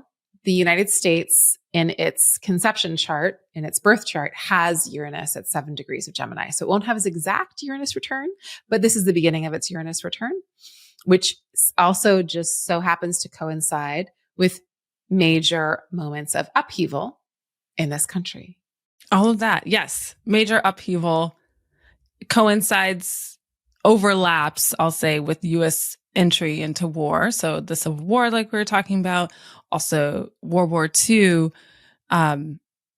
It technically, I think Uranus had done a little quick peek into Gemini, then went back into Taurus when Pearl Harbor happened. But then it was already part of the kind of Uranus and Gemini story that then basically provoked, or was like the U.S. was like, okay, we have no choice but to enter into war, supposedly to World War II. So I think that the sort of upheaval and the sort of almost like putting world politics in a blender and just like shaking it all up and then spitting it out, and wherever it goes is where it lands. It's kind of like the vibe. I was thinking about like you mentioned earlier, Chani, like the Uranus trining Pluto in Aquarius. So that air trine for those outer planets being really all about like technological advancements. I'm not saying these advancements are for good. I don't think people are even asking if they're for good, or they sort of are, but people are still building them. You know what I just said? We're on a trip. We've gone to at least 3 different cities in the last couple of months, and there are fucking robot cars, self-driving cars in every city I go to. And I was just like, were we asked if we were okay with it? Like, who allowed there to be self-driving robot cars everywhere? And I was like, this is how it, I know like there's a lot of robot situations, like delivery services and all that, but like self-driving cars. No, it's a big deal. I don't want to be next to one. As someone who's scared of driving, I'm all in favor. I want a self-driving car. Eliza may know. But There the is robots Uber. in the grocery stores freak me out. Okay. Yeah. All right. We all have The our robots, lines. the tech advances, the AI, all that stuff that sort of happened the last time Uranus was in Gemini. And also, one thing I was air travel because of all the advancements that had to happen to like warplanes, then also them paving the way for like commercial air flights, like at the speed and with this technology. And there's just a ton of like advancements that really have to do with being in the air so that we could see more like space exploration. I mean, we're seeing it already, but I think it'll like speed up. I was thinking also about the shifting demographics of people, because Uranus and Gemini, I think, has a little bit to do with like, if we say Gemini, I was putting stats, data, demographics in that sign. I don't know if you'll follow me or if this makes sense. Yeah, no, I like it. And I think I was thinking about the Great Migration that happened in the States. Obviously, it happened over like 6 decades, but there is the World War II like middle that most historians agree like then sped it up like exponentially, so that Black folks in the South who were like, there's actually job opportunities and cities in the North and the Midwest and out West, then started migrating at an even faster pace, coupled with the fact that there was still Jim Crow in the South. Right. And segregation and all of that. And so I was looking and thinking like, what is the demographic shift that happens? Are we all going to like sort of leave big cities? Like what is I don't know, that could be interesting to watch and see what it hints at this year. Yeah. I'm thinking of Mona Chalabe's like art and how she does all the different graphics and like people go here. But yeah, it's thinking of like how all that's going to shift. And then like Gemini being associated in some way, like with movement, you know, like if Sag is the sign of travel, like big travel, then like Gemini is the like moving of information, but also like movement and some kind of like travel as well. So Uranus moving into that sign. I just want to read also what Eliza wrote in our doc. So last time was 1941 to 1949. That was the last time Uranus was in Gemini. World War II and post-war aftermath, when Western Europe carved up the world according to its new world order. This division into parts feels appropriate for Gemini, a sign known for multiplicity. This time period includes Nakba and the 1948 war, though Uranus was in Cancer for part of 1948. Note that World War II facilitated tech advancements, like you're saying, Thea, including the first helicopters, jet engines, electronic computers, as well as the atomic bomb. Also, the 1942 Manhattan Project researched into nuclear weapons. Commercial air travel, as you're saying, surged to new levels after World War II when travel restrictions ended, just to name a few things. I think this is the chapter when Elon Musk sends his 18 wives and progeny to Mars. Oh God, poor wives. Can he just go to Mars? I'm very happy to send all the billionaires to Mars. I think that is such a great answer to our problems. I'm very content for them all to go attempt to colonize Mars. You know? Like every single one. But real talk, like the whole atomic bomb flashback. Yeah. That feels very frightening when we consider where we are and how certain countries are aligning themselves. And, you know, the fact that North Korean soldiers are now like fighting with Russian soldiers to invade Ukraine, or that also seems quite troublesome. But it's like, you know, to be also entering an epoch where we have Trump, who is sort of disregarding any sense of alliance anyway, and he actually probably reveres North Korea. So it's sort of like where I actually don't know. It's like, where but the new we're going lines, to all fall. Yeah, what you lines. wrote. It's like these new. It's like a new world order. It's new lines being drawn. It's new factions. It's new like little compartments. And we've just had we have Jupiter and Gemini as we're taping this, but by this time Jupiter will have left, but Jupiter will have just expanded all these Gemini types of things and characters. And then Uranus is going to go in and like add its like, woo, shock value. And like, you didn't see this coming, but now this is all broken up. And now this is all broken up. And now these are all little parts. And this information is everywhere. Like imagine the leaks that are going to happen with Uranus and Gemini. So the gossip, the hacking, the leaks, the breaches, what's going to happen to media. I think that traditional media is going to have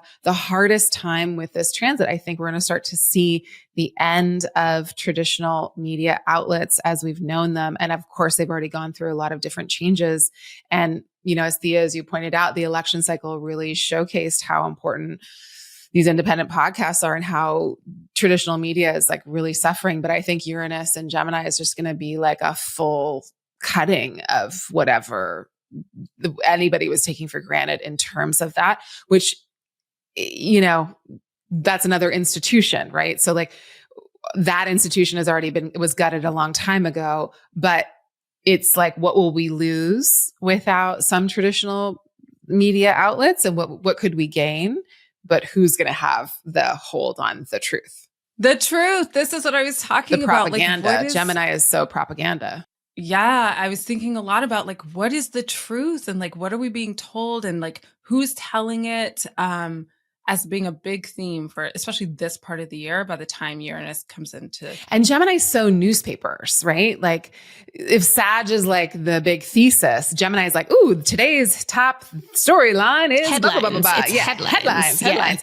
And so the like Uranus moving into that sign is going to demolish newspapers, I think, as we know them, or do something that's just going to redraw like a new world order in terms of media. They're going to have to find a new form, which they are already starting. Like the New York Times app, for example, I think it's attempting to be relevant still in this new world order.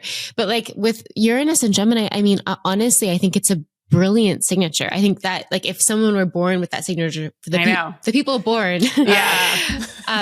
there will be a brilliance about them. But honestly, like when the planet of boundaries and consequences is not in a place where it can really help us very much, i.e.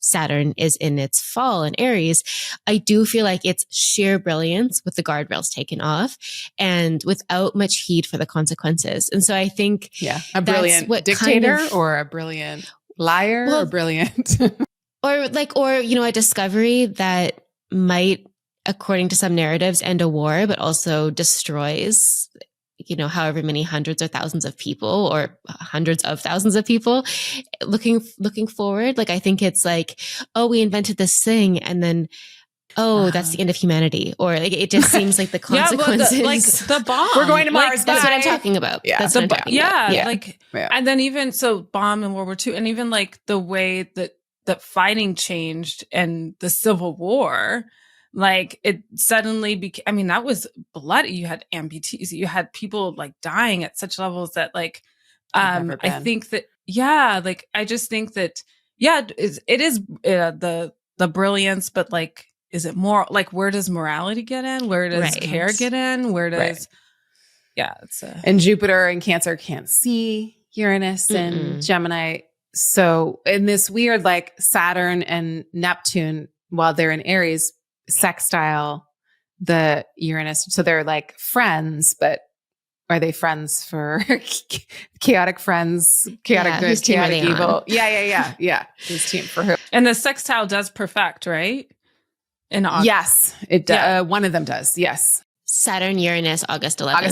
August 11th is a big day. Oh, okay, let's talk about. A big day. Yeah, I know, it really is. Okay, let's talk about August. The big deal of August is that no planets are changing signs that are big deals. We've now done all of the big deal planet sign changes. And the thing that is the red flag for me for August, there's a red light, green light situation. August 8th, Mars will oppose Saturn. August 9th, Mars will oppose Neptune, because basically Saturn and Neptune are like almost exactly conjunct, not quite, but almost exactly. So we're having this moment of Saturn, Neptune being like, ooh, structures are wobbly and institutions, will they last? I don't know. Let's light them all on fire and see. Like, it's a very like war of idealism, I think gets like super heightened or concretized even. Saturn can concretize the Neptunian stuff. And then Mars opposes them. So anytime Mars and Saturn make an opposition or a square or conjunction, we pay attention. It's a big deal. Mars has been retrograde. It's not been messing with Saturn. This is the first time this year that it does. So it's a big deal. They're making an opposition. But it's not just a normal like, ooh, this is going to be hard. We're up against an obstacle, Mars, Saturn opposition. We're in a traffic jam, et cetera. We're in a traffic jam where like traffic is also liquid and like things are super wobbly and they're hard to understand and they're moving in a way that is still promoting a kind of stuckness, but it's also kind of like a little bit of a mirage too. So I think that this part of August 8th and 9th are going to be exceptionally tricky and that we just should not overload our calendars at this point in the year. It's August. Maybe a lot of you will already be on summer vacation anyways. I just wouldn't try to do too many things right now. Then watch me book a holiday. Watch me be on an airplane. You will. August 11th is like nice for August 11th a holiday. is so good for a holiday. Just wait until August 11th. Okay. Do either of you want to do anything with the Mars, Saturn, Neptune opposition? I think it's just worth calling back to the fact that those pivot points in the Mars-Saturn cycle, so whenever Mars and Saturn made a conjunction, a square, an opposition to each other, we really did see that coinciding with big COVID moments a few years back. And so it wouldn't shock me if there was another COVID spike during this time or a monkeypox spike or some other kind of virus letting loose, ruining our... Especially with the Neptune. Especially with the Neptune. Yeah. Can we not? Exactly.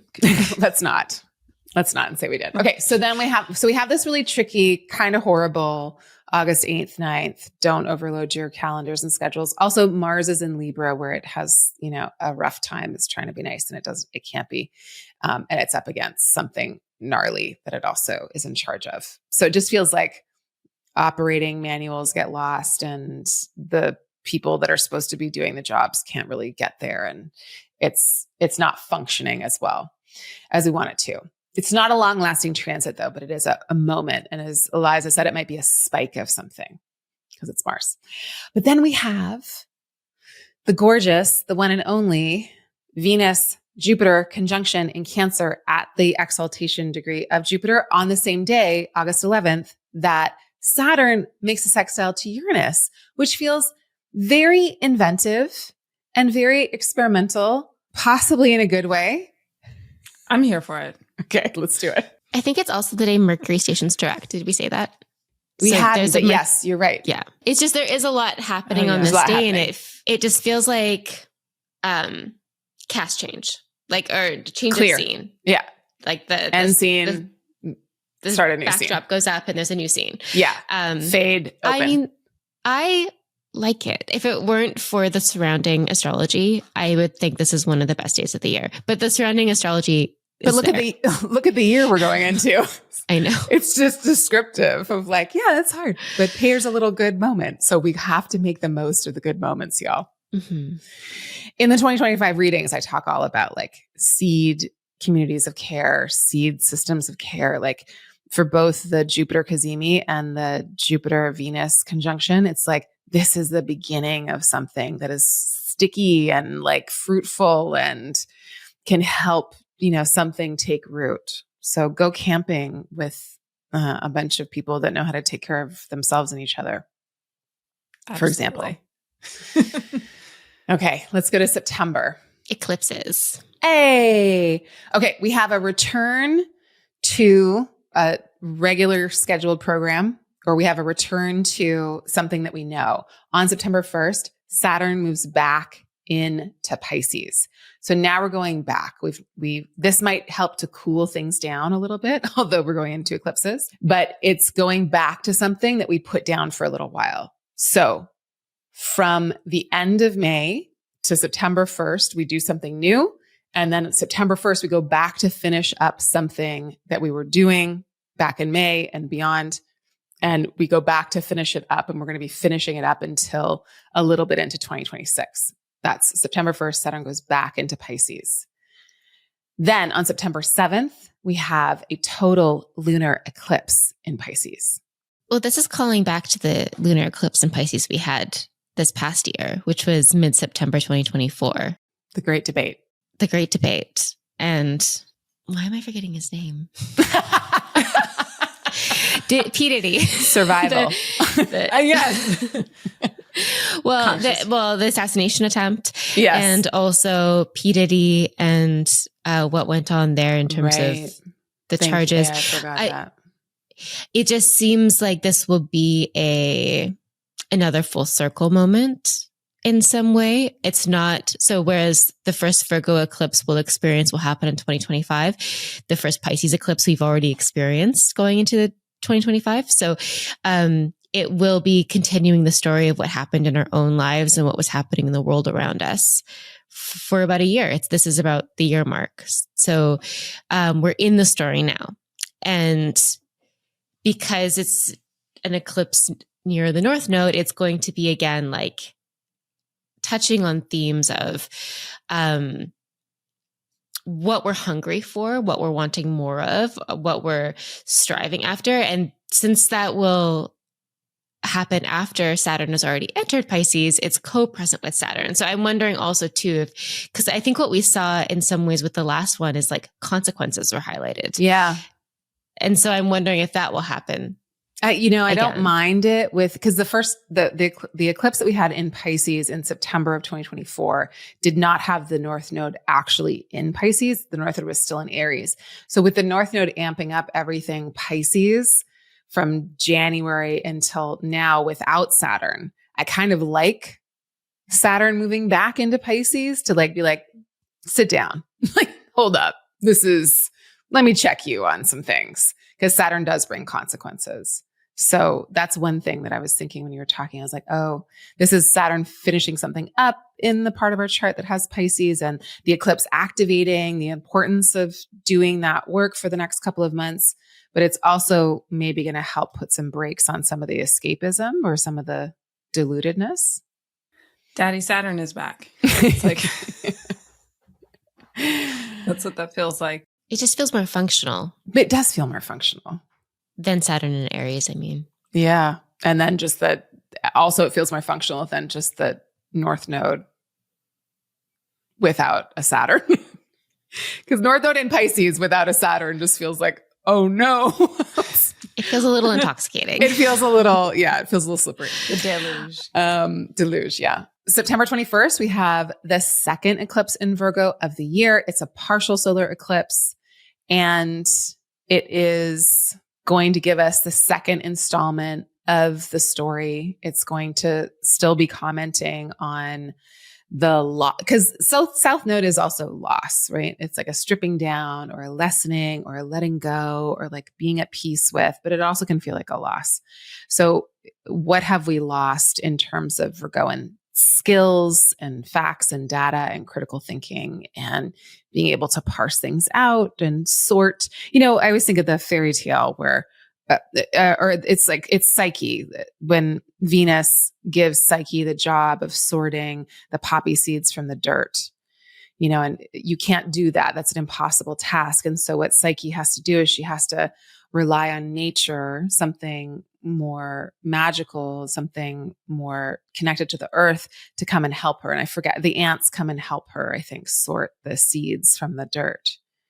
And so that's what Virgo helps us to do. It's like that sorting. And so if it's a South Node eclipse, do we lose the ability to sort, or what do we do when doesn't feel like there's the possibility of being able to sort through all the things? That sorting, if it's not possible, if we kind of lose our ability to sort through because there's just so much coming in and it's hard to know what's true and we're kind of getting lost in it, then I like the idea of like, yeah, you can call in these forces or fairies, or there's also the tale of Vasilisa and Baba Yaga, and like she has her doll, which is like, the thing that maybe, can you take this over so I can rest? because it's all feeling incredibly overwhelming. And I also, that part of us that can do it in our sleep.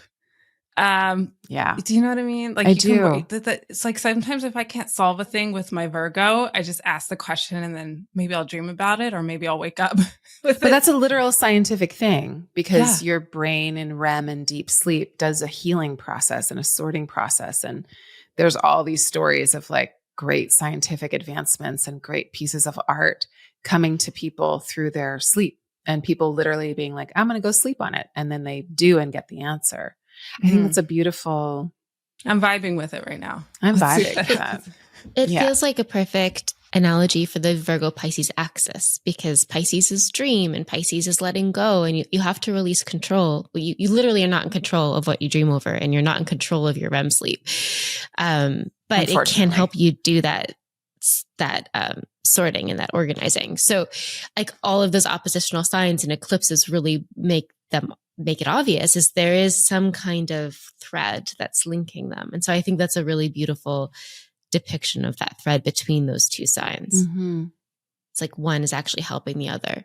And I also was thinking, Chani, with what you said before around with the South Node in Virgo, just acts of service. And I think acts of service could be a kind of a form of sympathetic magic during these eclipse periods in those signs, where it's you could almost magically, on a magical level, using magical thinking, you could present, or rather prevent, serious loss by actually just like willingly and by choice giving of yourself and giving back to your community or to some cause. You know what I just thought that's not as poetic or as beautiful?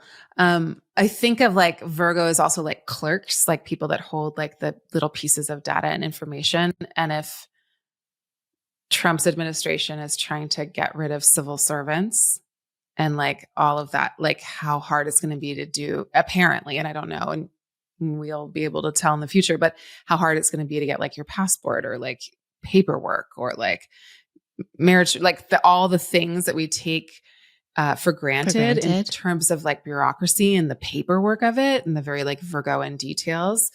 When that gets lost, or if that gets lost, and these eclipses, which is just to say, get your fucking paperwork in order, everybody. If you're listening to this, don't take any of that stuff for granted in this day and age. I think it's like exceptionally important to handle the details, because I think that is part of what this is saying is going to get lost, but also what he's literally said. So I couldn't agree more. Yeah. The paperwork. Yeah. We love a paperwork maven.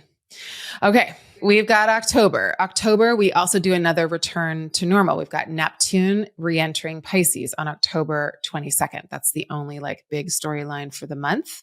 So then we've got Neptune and Saturn back in Pisces, finishing something up for the rest of the year and into the next year.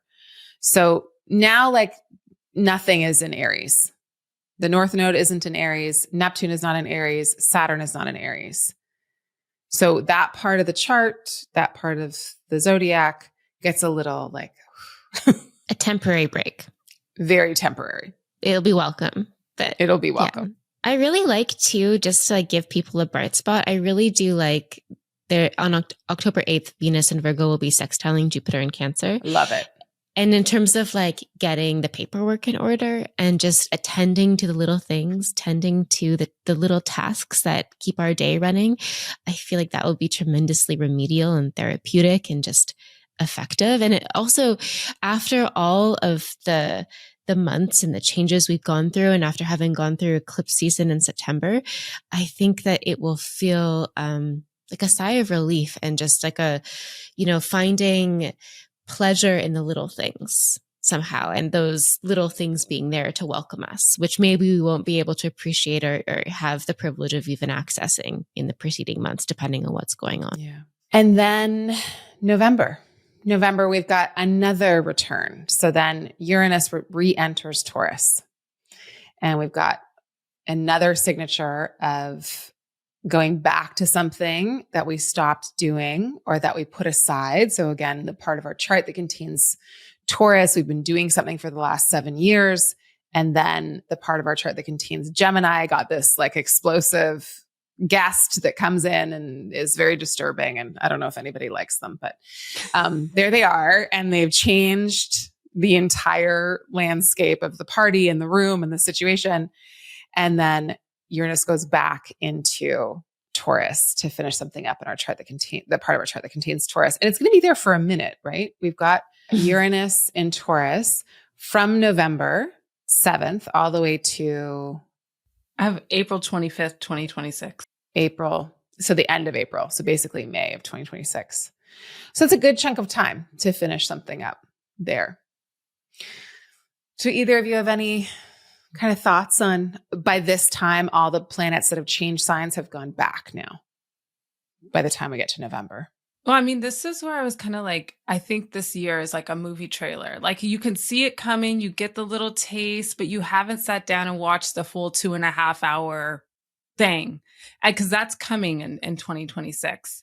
And this is like, I'm almost as wild as I think the middle of the year, especially, is going to be. I think there's a chance for us to like assess, go back to everything we were working on before and figure out if there is this new rearrangement, this new way of doing things. Like, what do I need to do right now so I have more cards to play?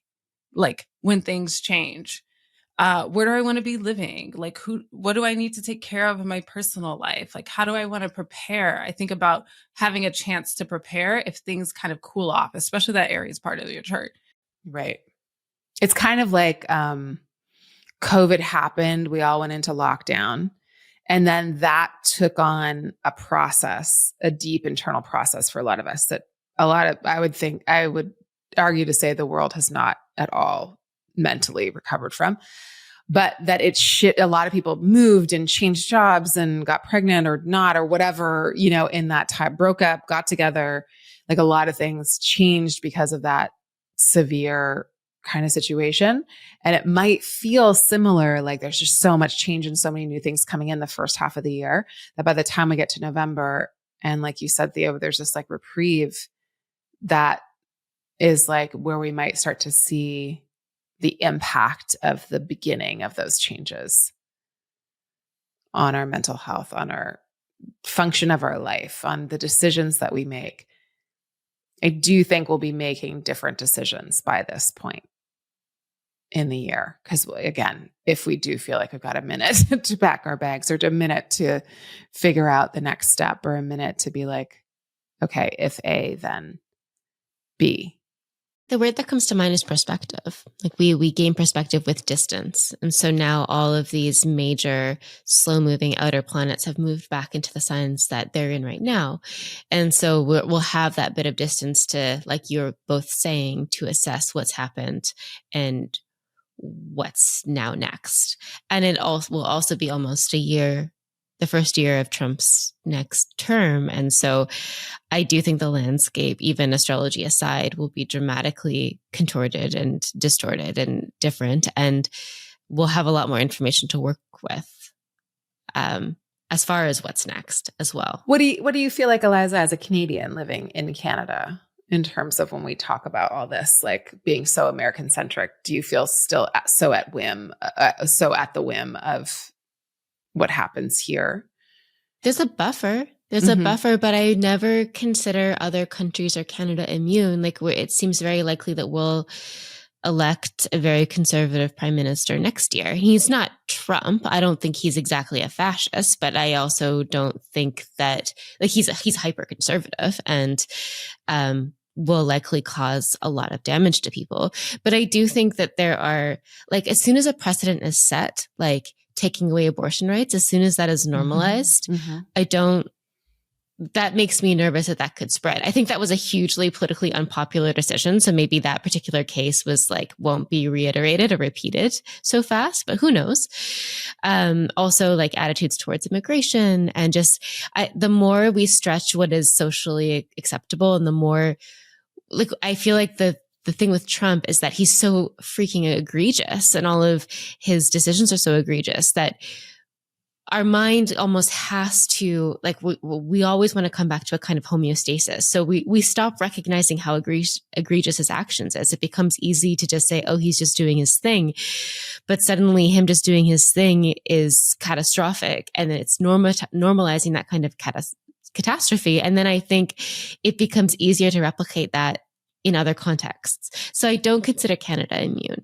And even just on the level of, what he's threatening to do or what he wants to do with tariffs, that will affect Canada. I don't know how that will affect me specifically because I'm not an economist and I just don't know, but I'm sure it will have an impact.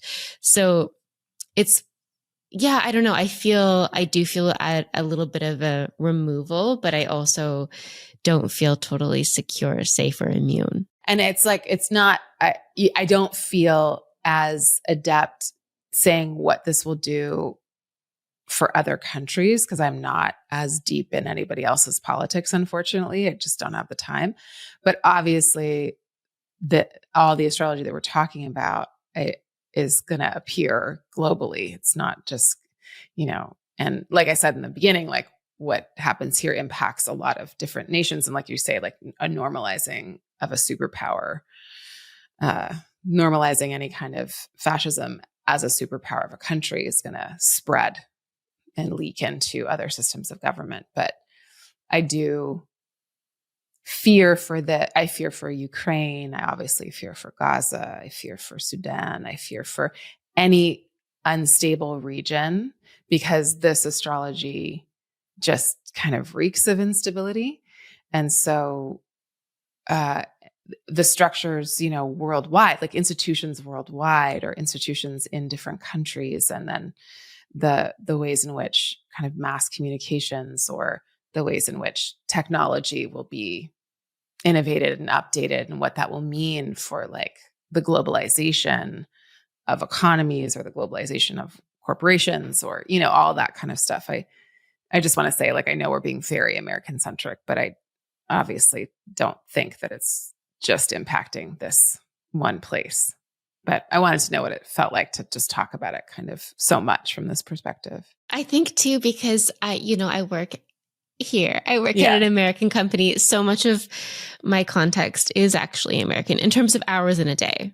And frankly, I'm following American politics more closely than I'm following Canadian politics right now, which I may have to correct next year during the election. But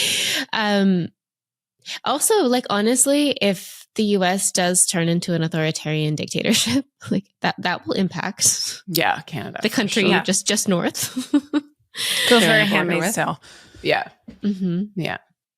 Okay. So that's November. And then December, we have a Mars square Saturn and square Neptune. So it's a kind of continuation of what happened in August with the Mars opposing Saturn and Neptune. Then we've got it square Saturn and Neptune. And so it feels like another moment of friction and another moment of doing something hard that's a little intangible and challenging in terms of knowing what direction to go in. And then Mars does this thing where right after it squares Neptune in Pisces, it enters Capricorn where it is exalted and in its like best condition. So we start the year with Mars in its fall in Cancer, and we end the year with Mars in the opposite sign of its exaltation in Capricorn. So I like that story. I'm not mad. It has a happy ending. It has a victorious ending. It has a victorious ending. We're also out of a post-Mercury retrograde shadow. I don't think we didn't mention all the Mercury retrogrades. On November 9th, Mercury stations retrograde, and it's retrograde until the 29th. So that's actually a good thing to say, is that in November, Uranus goes back to Taurus, and we've got a Mercury retrograde for most of the month. And then by the time we get to December 14th, maybe we should say like 15th, we're in a pretty good position to end the year with. It's like diametrically opposed from how we ended 2024 and obviously how we started 2025. So we're in a bit of a return to normal, or we're in like, okay, I know this place. I've got something on my side that's going to help me to strategize and figure something out. And we're past the Mercury retrograde shadow. So it feels like we end the year, I'd hate to say it, but in the clear. I'm afraid to say it. I love to say it, but I'm afraid to say it. In the clear for now. Yeah, but for also a minute. Because like how astrology though doesn't abide by calendar years. Like it also means we start the next year though, I think in a good shape. And honestly, I don't think we've done that. We haven't done that in a long we time. haven't. It feels like There's we been can so many start the year. retrogrades. Yeah. So many like, retrogrades. Yeah. So many. We could start the year with like your footing. It's like, okay, I know where I go from here and I can actually move forward or get something accomplished based on everything that's taken shape. Yeah. So the first part of 2025 is full of surprises, new beginnings, getting situated in the new world order or in the new situation. And then the second half of the year is kind of like returning back to some normal a little bit at a time to figure out what it is we need to finish up, wrap up, get together. And then in 2026, we re-enter the circus and we're back in it. And we're way more acclimatized to what's going to happen or what we're dealing with. And that's the year. And that's the year. You thought it would never end, but here we are. We did it. We did it in 2.5 hours. I was a little worried when we were still in January, like 30 or 40 minutes in. It's always But we happens. made it. The beginning of the year was little a pact. faith. We got here. We got here. We got here. All right, y'all. As always, we'll go through all of this month to month in greater detail and in retrospect to say like, oh, this is what we thought was going to happen. And then this is what happened, or this is what we learned about this signature. And then in the app, in the Chani app, we go through it week to week to week to week to week. I can't And give in up your that yearbook. Virgo. And in the yearbook. Your one and only yearbook. Your one and only printed yearbook. You have it all there. We go through it in all. print. In print for On every paper. single sign. With beautiful images. And in the Astro planner, we go through it every single day. Every single day. So when we say reflect back on the eclipses, you can turn the page. Literally. Right Turn there. the page. Turn the page. There you go. Listen, we got you covered. That's all we're going to say. Yeah. Whew. That was really satiating. I thought that was, I mean, it's such a great discussion to have. Yeah. I know it's hard stuff to talk about, but it helps to ground me having the astrological framework. And I think the rougher the world is, the more I can accept like, okay, this is what the astrology is actually saying. And then again, hopefully feel more equipped to go into it and to work with it. And then I'm open to being pleasantly surprised by everything. Yeah. I like this idea of being equipped and hopeful, but you need your equipment. Yeah. Mm-hmm. Please bring your equipment. Yes. Thank you. All right, y'all. Thanks so much. Bye. See you soon. Bye. Thank you. Bye.